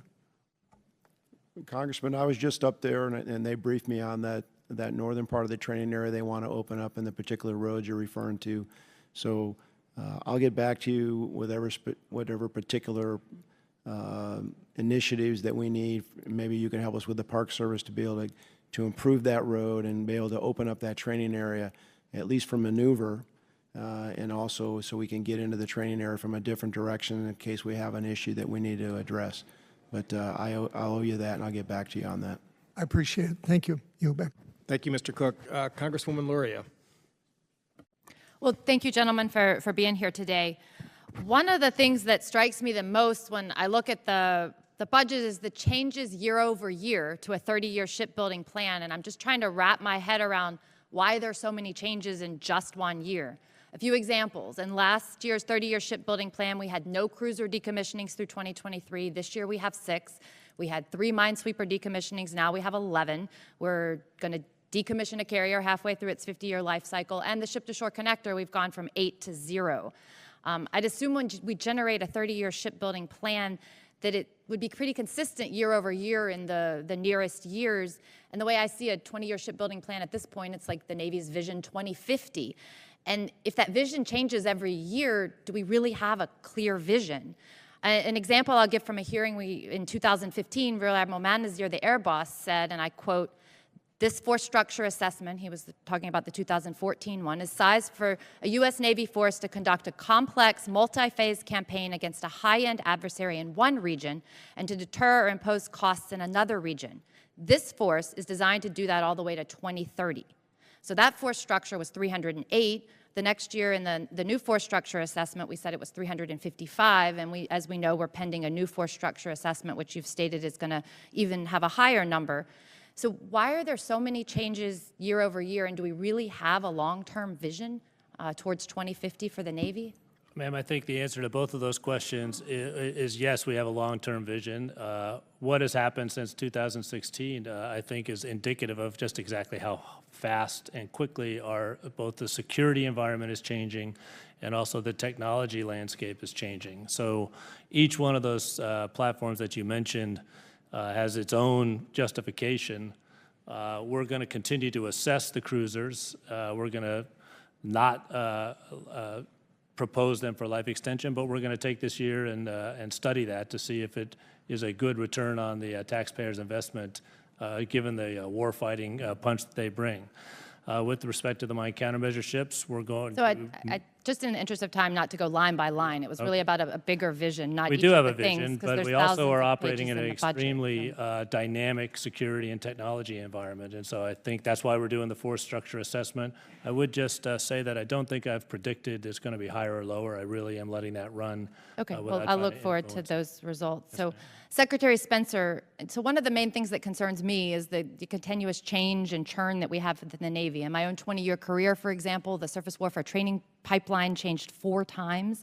Again, I think an indication of no real vision. And, you know, we did have the terrible collisions in the Pacific in 2017, and we're implementing corrective actions for that part of our training. But I see the same thing in this year's budget and shipbuilding plan, more change, more churn. And I understand that technology changes, our potential adversaries change, as do their capabilities.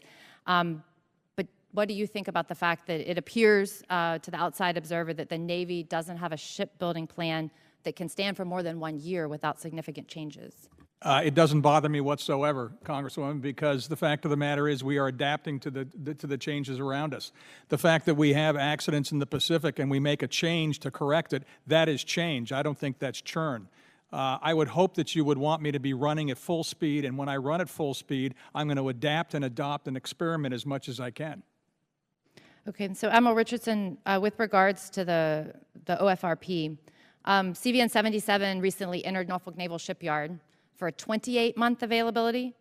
Was 28 months ever part of the planned OFRP cycle? Ma'am, it was originally in for a 16-month, that was what it was planned for. And so Ike also finished their maintenance availability a year late recently, and they were the first to go through an OFRP cycle, is that correct? They were one of the first, but I will tell you that this 28 is really a recognition that there is some emergent material issues that we've got to do that were not part of the original plan, and so Okay. we're recognizing that. Are you able to consistently provide a 2+3 carrier presence over the FIDP? For the most part, yes. Sometimes maintenance prevents us from doing that, but we're certainly striving towards that by the end of the FIDP. So is the OFRP producing the deployed presence that was envisioned and testified to this committee in 2015? Because at that time, in the same hearing that we're having now, everyone affirmed that the minimum number of carriers to produce an acceptable level of risk is 11. So why in the 30-year shipbuilding plan do you not maintain, as required by law, the 11 carriers? I think that with respect to the Truman overhaul, I think is where your question is centering, is we have to consider that as sort of a number of interrelated things. One is that we are biased towards naval power, and that that naval power may be maximized by some of these new technologies that are coming down right around the corner. The Harry S. Truman also delivers a tremendous amount of naval power. Resolving all that is being evaluated in this force structure assessment that you've referred to, as well as the combatant commanders updating their O plans. When we see those O plans and that assessment done, we're in a perfect position to respond to it. As I see we're out of time. Okay, I think our time's run out, so thank you, Congresswoman. Mr. Gates. Thank you, Mr. Chairman. Secretary Spencer, my constituents in Pensacola love their Blue Angels. I'm hopeful that your budget fully supports the Blue Angels. It does this time, sir, yes. And would you comment about the role that the Blue Angels play and how important they are in the overall Navy? Blue Angels are one of our key recruiting tools for the United States Navy. The Blue Angels, in concert with our TAC Demo Legacy Flight, really are one of the go-getters when we go out to air shows to help the recruiting effort. We're proud of them. I would have to say, Admiral Richardson, I'm a little less proud of how we've dealt with some of these physiological episodes and how we've dealt with some of the training deaths.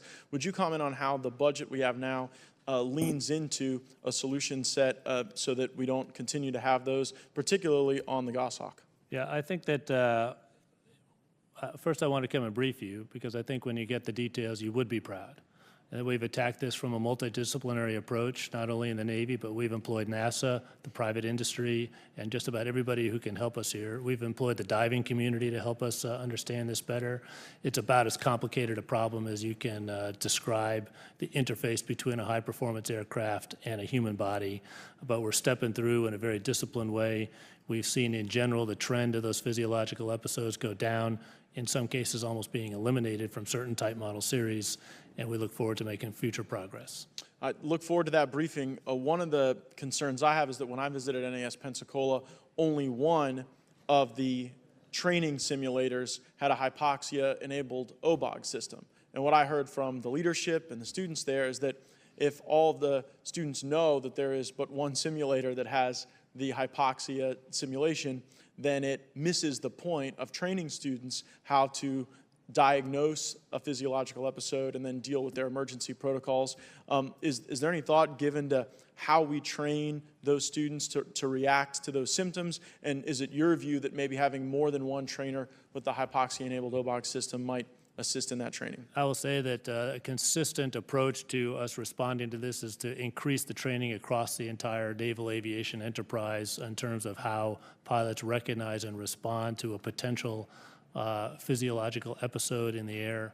I'm not sure exactly how the trainer in Florida relates to that higher. Well, no, you would understand, though, that if there's sort of one system with that feature and the other systems don't have that feature, then you would expect that feature in the system that you knew had it and not in the systems that didn't. Just it was sort of a common sense reaction from some of the students. So I hope you'll take that in consideration as the Navy continues to address the problem. I wanted to shift gears and follow up on Mr. Langevin's questions about climate change. Admiral Richardson, what elements of the budget that the Navy's presented would we look to say that they acknowledge the challenges associated with climate change, that they lay out a strategy to deal with it? Sir, I would point you to our MILCOM budget first and foremost, and the guidance that we've put out that anything new that's built has to be considerate of potential sea level rises and other factors of climate change. We're also working very closely, not just isolating to the on-base problem, but working closely with local communities, because typically we're right there with our neighbors in places like San Diego, Norfolk in particular, and other places. Yeah. So it's the MILCOM budget where I would Appreciate that on basing, but for years I've heard my colleague, Mr. Garamendi, mention the impacts of climate change on the permissibility of the environment in the Arctic. We've heard chiefs from the Air Force and the Army testify that climate change impacts the permissibility of various environments, and they specifically reference the Arctic. Do you similarly hold that view, or is there a different view you hold? I think we probably are first among equals in terms of the impact. Sea lanes are open now that weren't open before. Continental shelves are exposed now that weren't open before. The Arctic ice cap is as small as it's been in our lifetime. That's why we're invested up there. We took the Harry S. Truman Strike Group north of the Arctic Circle last year for the first time since 1991. We've had a consistent submarine program, including ICEX last year, where we surfaced 2 U.S. submarines and a British submarine through the ice. We have a robust program of exercises that we have been conducting and plan to continue to conduct in the Arctic to make sure that we can operate up there. Is it fair to say then that you are having to react to the impacts of climate change in real time as they impact environments that our adversaries are interested in? It's absolutely fair. Thank you, Mr. Chairman. Yield back. Thank you, Mr. Gates. Mr. Garamendi. Mr. Gantz, thank you for raising that issue. It saves me the time, and we do pay attention to polar security cutters. Thank you. Secretary Spencer, thank you for sharing information and time. Admiral Richardson, the same. You've been very forthcoming. I appreciate it. General Neller, I think you and I, not you, but I'll be visiting your folks in Lejeune a little later this afternoon. In fact, shortly after this question ends. With regard to Camp Lejeune, we've had a full discussion. We'll have more as a result of the visit that Mr. Lamboyd and I will be making today. General Neller, you've spoken to the issue of the deployment of troops, your troops, to the border wall and the readiness issues that have occurred as a result of that. I would appreciate later more information about specificity, specifically what you were referring to, Now, with regard to the issue that Mr. Wilson raised with regard to sea lift, we need to revisit the current NDAA as we prepare for the next NDAA and be really drilling down on what ships are going to be needed sooner than later. You mentioned this, Admiral Richardson. Of particular concern to mine is information that was given to us with regard to specialty ships that service other ships, and that they seem to be aging out sooner than later. So I'd like to have more full information on that and try to design that into the current NDAA and the timing issues surrounding that. So if you could give that information to us. Finally, with regard to MILCON, there is no way that we can avoid the fact that $6 to $8 billion is likely to be taken out of the current MILCON programs if the President is successful with his program. We need to know soon, like now, what programs are at risk, given the President's desire to take that money and spend it on the border wall. So for all three of you, if you could immediately, like when we return after the Easter recess, have that information in hand. We do know that $1 billion has already been taken out of the defense budget to be used on three contracts. The legality of that is questionable, but nonetheless, that appears to have happened. We'll be looking at that. So $1 billion is already gone. So I want to have very specific information upon our return as to what projects are at risk. And I think it is a fool's errand to assume that that money will be replaced in the coming appropriations. So that's money that is likely not to be available in the future. And we need to know the impact of it. With that, I yield back. Thank you, Mr. Garamendi. Mr. Waltz. Thank you, Mr. Chairman.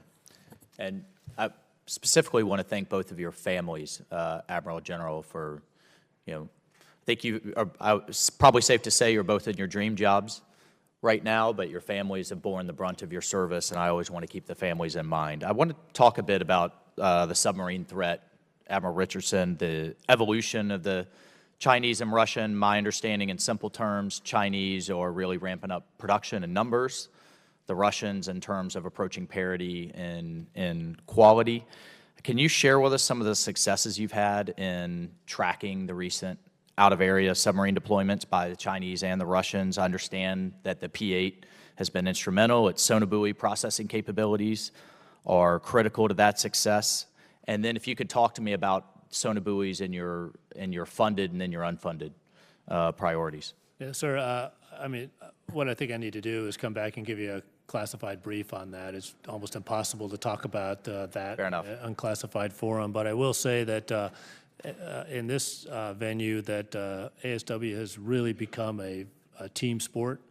It involves not only submarines, but also surface ships, their towed array sonars, their radars, and then, as you mentioned, the P-8s and their sonobuoys. It all works together as a team, and we're getting more and more participation with our allies who can keep with us at that high end as well. With respect to sonobuoys, it is, it's like every other, it's like a piece of ordnance. When, you expend it, and it's done, and you need to kind of keep replenishing that. And as we continue to ramp up our capability, we're finding that we need to replace those sonobuoys at an increasing rate, and so our budget supports them. Great.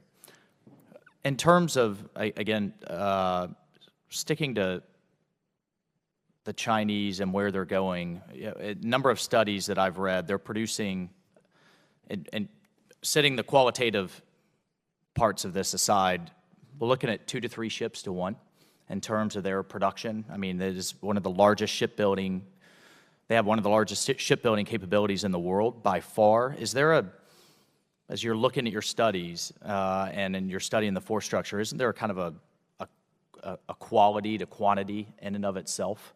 And looking at the high-low mix and looking at the cost savings of refurbishing frigates in particular at a fraction of the cost. So if these trends continue, do you agree with the assessments that quantitatively the Chinese will be on parity by 2030 and qualitatively, actually, let's say quantitatively exceed, qualitatively approaching parity by 2030?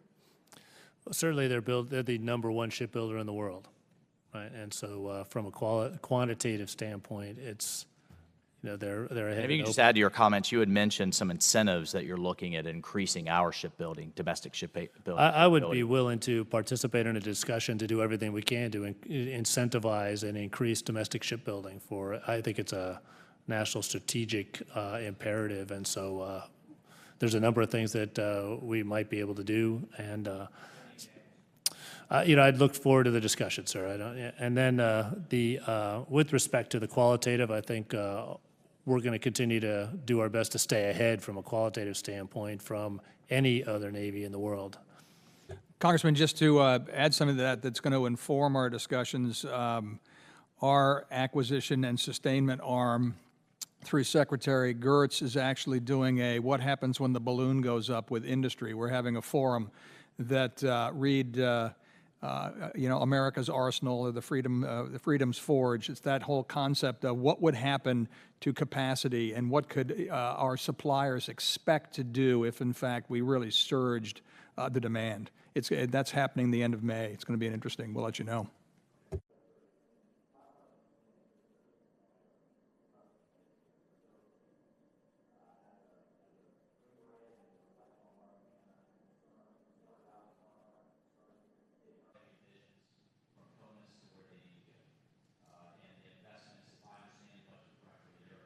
New investments in modernizing the reserve fleet, which is sitting around 40 to 45 years.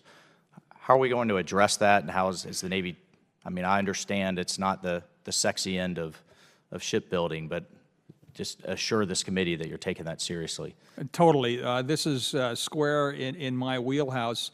Again, it comes to portfolio management, and I don't say that apologetically. That's how we're trying to balance this whole investment process, Congressman. The CNO gave you the overview. One of the things that I'd love to plant as an ask is the ability to buy more foreign used.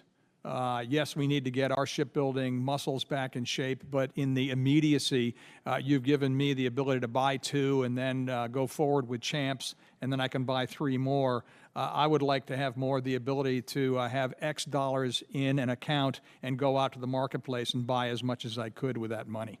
Great. Thank you, Mr. Waltz. And the MARAD actually is going to be coming out with its maritime policy, which hasn't been updated since the 1930s. And we'll certainly going to have a hearing at Sea-Power when that day comes, shortly, hopefully.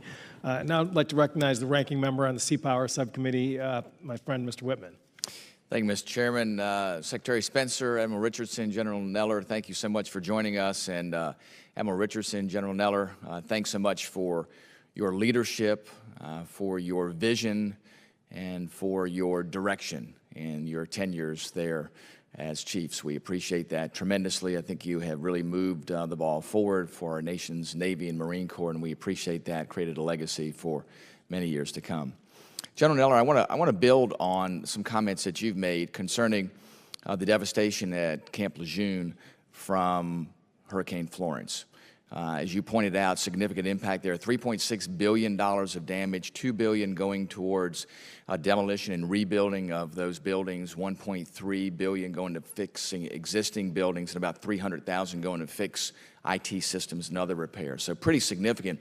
Your comment was this specifically. You said, if the Marine Corps had to fund that through its existing military construction budget, it would take that budget in its entirety for about 4 years. That's a tremendous impact. I want to get your perspective. Where does that leave not only Camp Lejeune operationally, but where does it leave the operational capability of 2MEF in its ability to respond to crisis? Because, you know, we can look at buildings and those sorts of things and really just make it about bricks and mortar, or we can really talk about what does it do to affect operational capabilities. So could you give us that perspective on where things are with the Marine Corps? Well, Congressman, I appreciate the question. Obviously, 2MEF remains an operational capable headquarters, and a command element, and the Marines and their families that live and train and operate out of there are ready to go today. They're operating in a degraded environment, and we expect to do that when we forward deploy in an expeditionary scenario. We don't necessarily expect to do that when we're at home station. So over a period of time, I think it will. It could affect a lot of things. It could affect retention. It could affect our ability. Some of the ranges and training areas have been degraded. The beach area and access to the beach. You know, the shoreline on the East Coast is changing over time because of all the storms we've had. So it affects our ability to use that beach because that's a training beach. So some of the range areas, I think, are back in business because we had to clear some areas. So the impact on the New River and the Cherry Point side, you're operating in hangars where the office spaces and the planning spaces are degraded. And so, you know, we expect our folks, when they forward deploy, to operate in austere conditions. We don't necessarily expect them to operate in that environment when they're at home station. So they're willing to put up with it for a while if they know there's a remedy coming, and we need to be able to offer them that remedy. This is not just an all-volunteer force, it's an all-recruited and all-retained force, and we need to provide them some level of capability at home station. It doesn't have to be perfect, but it's got to be better than what we got down at Lejeune right now. Very good. Thank you, General Neller. Secretary Spencer, I wanted to get your perspective on some comments that have been made by members of this committee with some concerns about what has happened recently. Their comments have been about taking away reprogramming authority. And as we know, reprogramming authority gives some flexibility, and we're just talking about the impact of the storms on Camp Lejeune, on Tyndall Air Force Base. So I wanted to get your perspective. How would you see the impact in your role and your capability there in making the necessary adjustments for our Navy Marine Corps team if that reprogramming authority was completely taken away from you? Congressman, as I know you appreciate, because we've walked through this before, when we assemble the budget, we try to make it as tight and as focused as possible, but in the ever-changing world that we deal with, there's continual adjustments that have to be made, whether it be the purchase of armaments, whether it be maintenance, which is one of my biggest reprogramming drivers. It would be devastating to lose the reprogramming capability, sir. Gotcha. Very good. Admiral Richardson, I wanted to build a little bit on your comments on the FY20 budget and how your focus is on preserving the industrial base. I think that's absolutely critical. But if you look at that, you see that there are no requests for additional construction for amphibious ships. The ship-to-shore connectors were taken out. We heard that referred to earlier. CVN 75 refueling. So the question becomes, if we're really about maintaining the industrial base as well as building that capacity, it does seem to be somewhat of a contradiction with those missing elements of what's in the budget request to your efforts to say that, we want to make sure that we are multi-purposing in this effort to assure we have industrial capacity and capability at the same time that we're rebuilding the proper components of the fleet. So I just want to get your perspective on that. And if you could make it sort of a shortened version, sure. That would be great. Thanks. Yep. Sorry, Mr. Abbreviated Chairman. version. Sir, I mean, we built 12 ships over in this budget, 55 over the fit-up. With some authorities, we could get started on the amphib ship and bring it back in and get started on that as quickly as we can. And so I think we do show a commitment there to shipbuilding and the national treasure that is the shipbuilding industrial base. Thank you, Mr. Chairman. Thanks Thank you, Mr. Whitman. Thank you to the witnesses for your endurance. There actually is a request for a couple follow-up questions by some of the members. And again, at this point, I just want to yield to Mr. Thornberry, the ranking member. Thank you, Mr. Chairman. Mr. Secretary and Admiral, Ms. Loria kind of started down this road, but nobody's really pressed y'all on why the administration request is walking away from 25 years left of a carrier life. So I think we need to hear that explanation, and then the part B of that is if we, and I think the prevailing opinion in this committee is to refuel the carrier. Okay, if that's our decision, then what are you not able to do in the future, given the budgets that you assume are coming? Congressman, let me walk you through the thought process. When we sat down to create the budget, then Deputy Secretary Shanahan really had us go through what I consider a very healthy assessment of where we are. And if you look at United States Navy, which probably has the largest installed base of capital assets, there are three buckets that we have, which is our legacy systems, the modernization of our legacy systems, and then the funding of what I'm going to call R&D and or Force 2.0, those weapons that are being developed now and those to come that we have to invest in. If we look at the two-carrier buy combined with the non-refueling of the Truman, the thought process was as follows. One, and I think this is lost in some of the conversations, the Ford-class carrier is not a Nimitz in any way. It has a 30% higher projection of a sortie launch, 25% fewer people to man it. We're expecting maintenance to be less. That will be proven out. If that's the case, we're modernizing the fleet. I look at, again, outside the wire, anywhere from oil industry to aviation to trucking. When, in fact, a new platform is presented to anyone who's modernizing in the 20% improvement range, people abandon assets to make the case to move towards more effective, more efficient, in our case, more lethal platforms. So this is not a one-to-one trade. This is modernizing the fleet with three platforms right off the bat that are more lethal. That was the thought process behind the Truman. Walking away from 25 years, abandoning an asset is not an easy decision.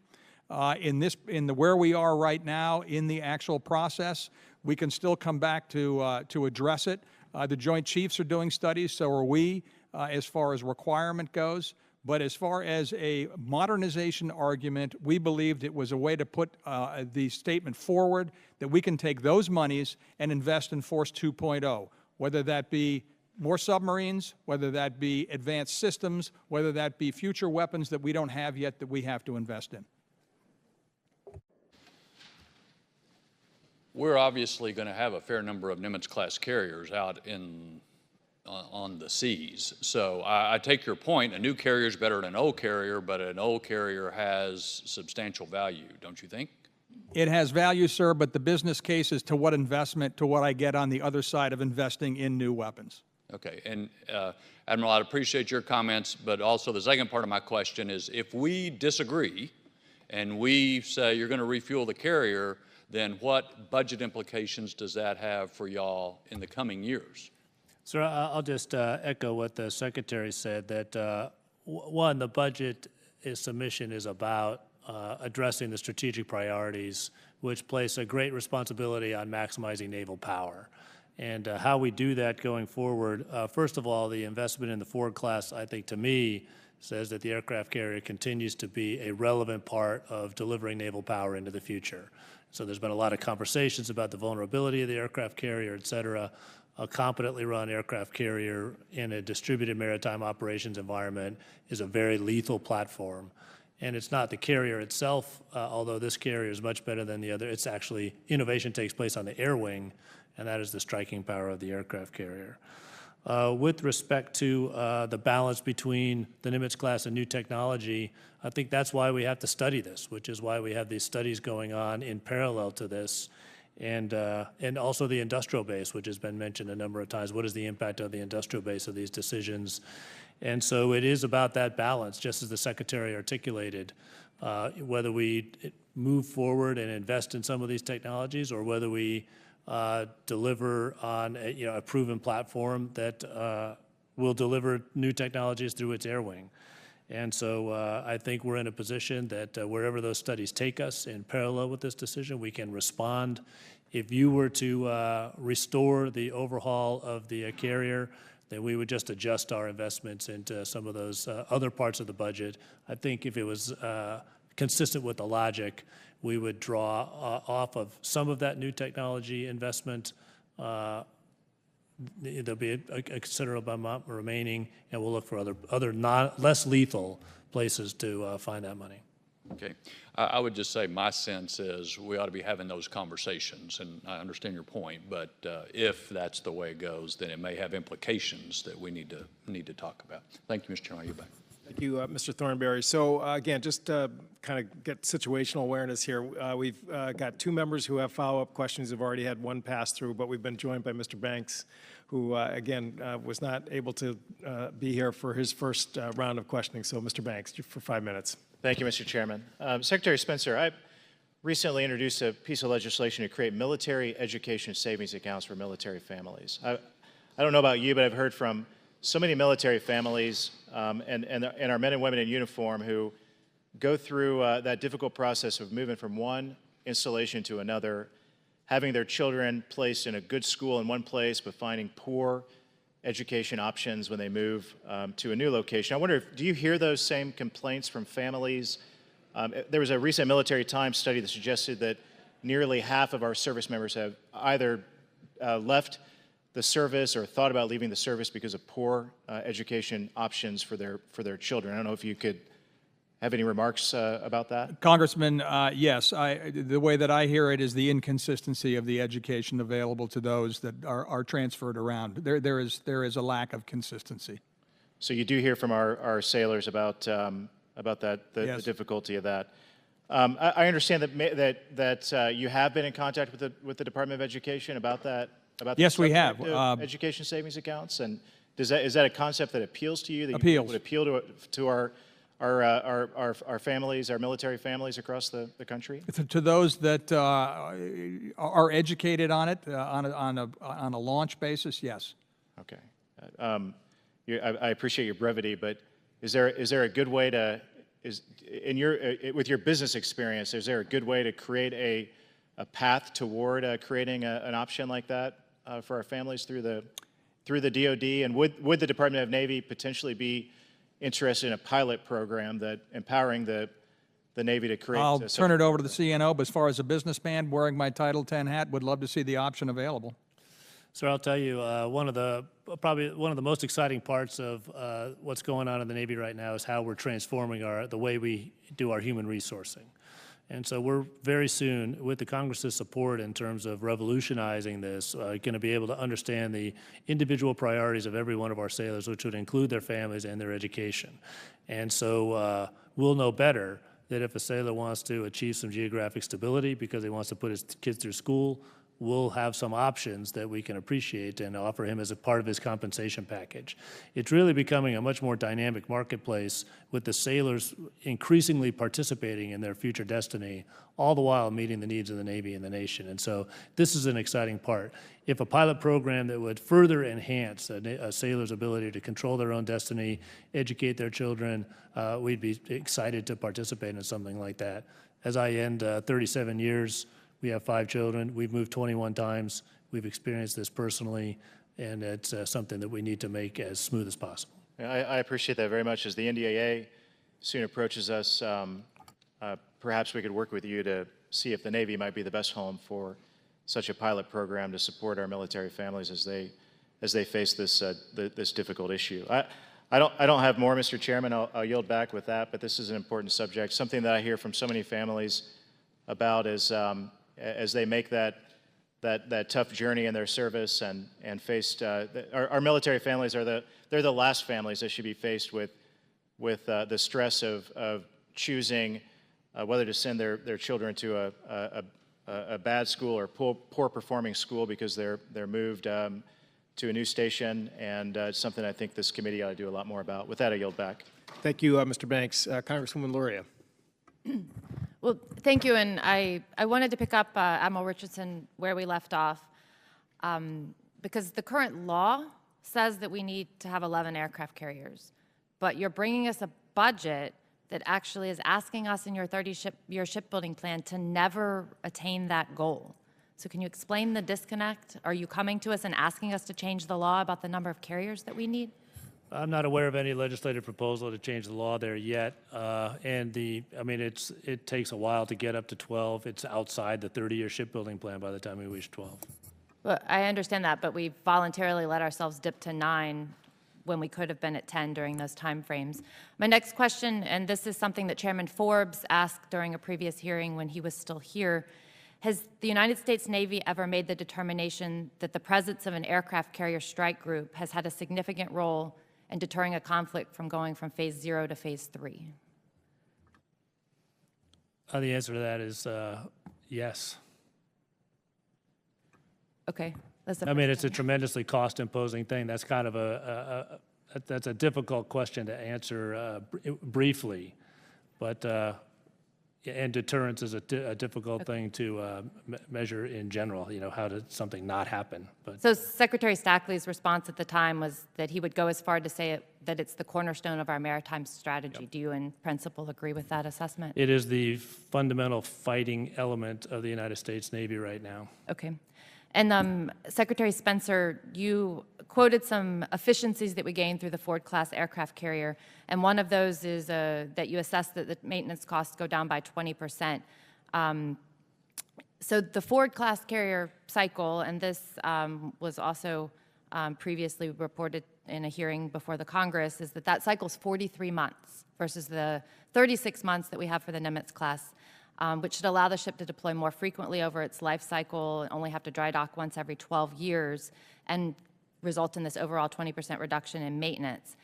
However, we're still planning to operate on the 36-month cycle, so it doesn't appear that although we have built an efficiency of having a 43-month cycle, more availability to deploy and more presence, that we're actually planning to execute to that and take advantage of the 20% reduction in maintenance that this should afford us. Can you explain that disconnect?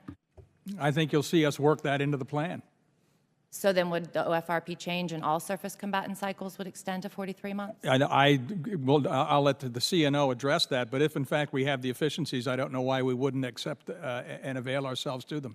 But it's not universal across all forms.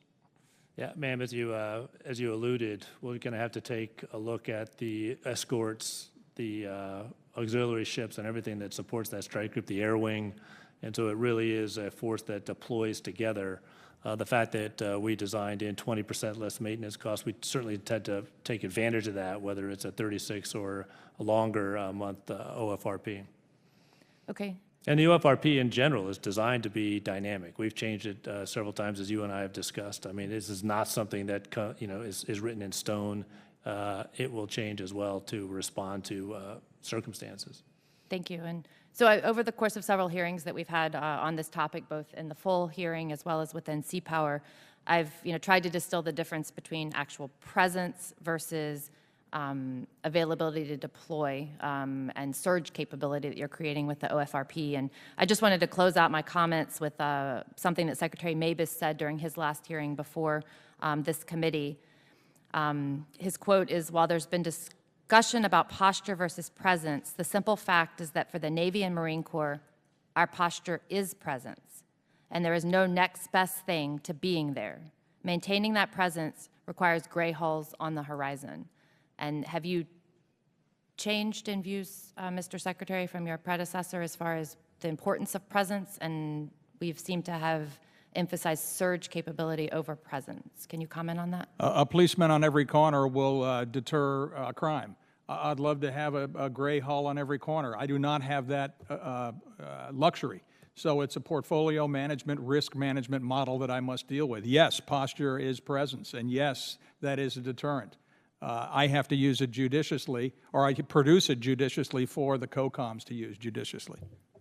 Okay, and why is it that they are not getting their requested amount? I've had the opportunity to ask 3 COCOMs before this committee what percentage of presence they're getting versus their request, and CENTCOM said about 1/5, EUCOM 1/3, and PACOM, obviously they have the additional presence of the carry-on station in 7th Fleet, said about 70%. So is there a disconnect in the process by which the COCOMs are requesting this, but we're not providing that? Or do we need to look at the realism of the request that they're making versus off the threats in their theater? I'll let the CNO dive in here also, but I mean, it is a supply-demand, and we try to do the best we can, obviously, managing the risk that we have. I'm sure as a combatant commander, the balancing threat versus asset is a model they have to deal with. They feed it into the machine, they feed it into our request. We have the assets that we can provide to them. If I could just pile onto that, General Neller and I both worked in the part of the Joint Staff that sort of did this math over time. I think historically we meet about 50% of the combatant commanders' requests as a joint force, and that would include the Navy if you average everything out. And it goes to exactly what the Secretary said. It's a matter of what forces are available versus the demand. The difference in that is risk, and we prioritize our presence so that we can minimize our global risk. That again is a very dynamic scenario, and so we work that continuously, but every year they redo the entire plan. And so one thing we have to also address is that we don't overdrive the force employment part of the equation so that we underdrive the training, maintenance, training, and certification parts of the equation, or we'll find ourselves back into the same imbalance that led to the unreadiness in 7th Fleet. Let me just add on that. I don't want to get into too much information here in a public setting, but there's about 10 capabilities that the Department of Defense has that are never met for the COCOMs. And they're unconstrained in their request. They can say, this is what I believe I require to do my mission. And so we meet that. But naval forces, submarines, cruiser destroyers, carrier strike groups, amphib ready groups, ARGMUs are always deficient, which is a capacity. And so we do the very best to meet that. And that's the tension between the COCOM and the force provider.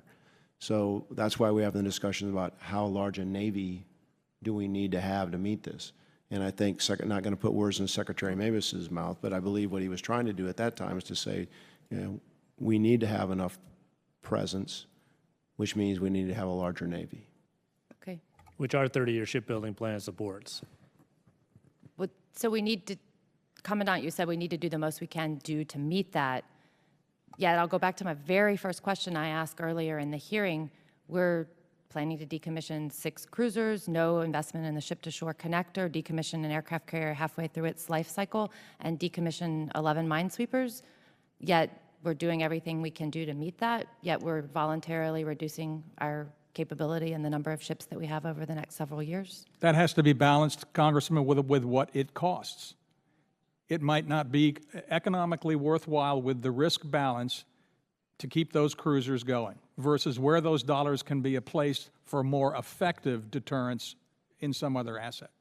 Great. Okay. Well, thank you, gentlemen. It was a good exchange. Final word, Mr. Gallagher. Well, let me follow up on that. I think I would like to associate myself with the thrust of Ms. Lauria's line of questioning, which is to say, there simply is no way to do deterrence by denial, particularly in the Indo-PACOM theater, unless we find a way to get more Navy, Marine Corps tooth into the blunt and contact layers, right?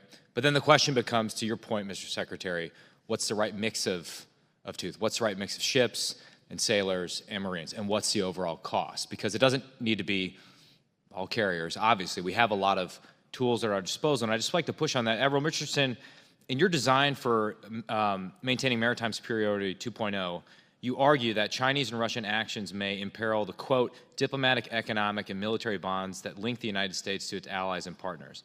And if I understood your answer to my previous question, you believe that the future frigate will play a critical role in the contact and the blunt layers in preventing this from happening and in strengthening these diplomatic, economic, and military bonds. So to get to the issue, this sort of trade-off that we have to make, I appreciate the desire to control costs. I understand that the Navy can't afford a DDG light, but Secretary Spencer, can you walk me through what went into lowering the projected cost of the second FFGX from 950 to 800? In other words, what specific costs and capabilities did you remove from the program? Didn't remove anything, Congressman. That's a great question. That's learning curve. You build something once, you know how to build it. You build it twice, you know how to build it better. 3, 4, 5, you come down the industrial learning curve. That's what you're witnessing for the 800. No capability or capacity reduction. And then, obviously, the frigate has an aggressive detailed design and construction award timeline. And if we sort of fall behind that timeline, it's going to result in, a loss of thousands of jobs. Do you believe you're on track to execute this contract by the end of FY20? We are, and I want to make sure that you understand when we say aggressive, it's aggressive on a historical basis. These are all proven form designs. Sure. And Admiral Richardson, if you would comment. It goes to what the Secretary has talked about in terms of bringing industry in early on into the requirements process. And so that's been a tremendously informative discussion, and it enhances the confidence that we're going to be moving into the frigate with more mature technology, proven hull designs, leveraging combat systems, the latest versions, and really just now it comes down to integration of that technology. And so we have good confidence. The request for proposals went out just a little bit early, and so we're stepping through this on pace. Yeah. And again, I would like to just get back to my colleague's line of question. I think, again, we can have a debate about the right mix of ships, but I think in any analysis, particularly as you look at the first island chain in the priority theater, it will require more ships. Now, we could have a higher degree of autonomous ships. We can do creative things with those ships, like put LRASMs on Mark 6 patrol boats and things like that, so we have to be thinking creatively. But I think we all want to execute a plan with as much urgency and alacrity as humanly possible. And if we keep sort of changing the plan and timelines get delayed, then I think that's where a lot of us get frustrated. So I think one of the biggest changes of the last year's 30-year shipbuilding plan to this year's is that, one, we all agree a bigger Navy is what the nation needs. That's why we're building towards 355 ships. This year's plan gets to 355 20 years earlier than last year's plan. And so I think these are changes that the nation would be in favor of to reach our goal 20 years earlier. And I'll betray my bias in a closing comment here as a Marine and as a navalist.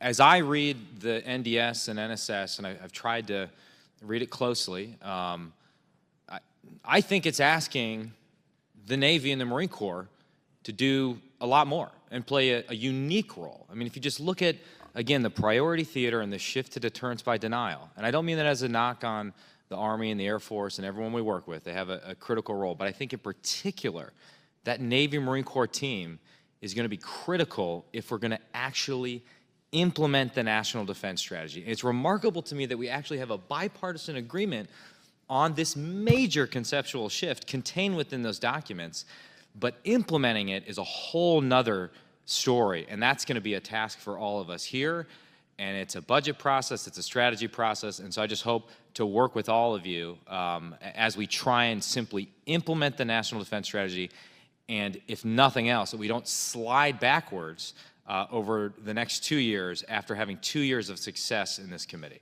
And with that, I yield my remaining 8 seconds. Hear, hear. Thank you, Mr. Gallagher. So I think we did it. Just want to again thank the witnesses for your endurance. Again, and obviously we had the delay because of the votes, but I really appreciate you hanging in there with us and being patient to answer all the questions. And with that, declare the hearing closed.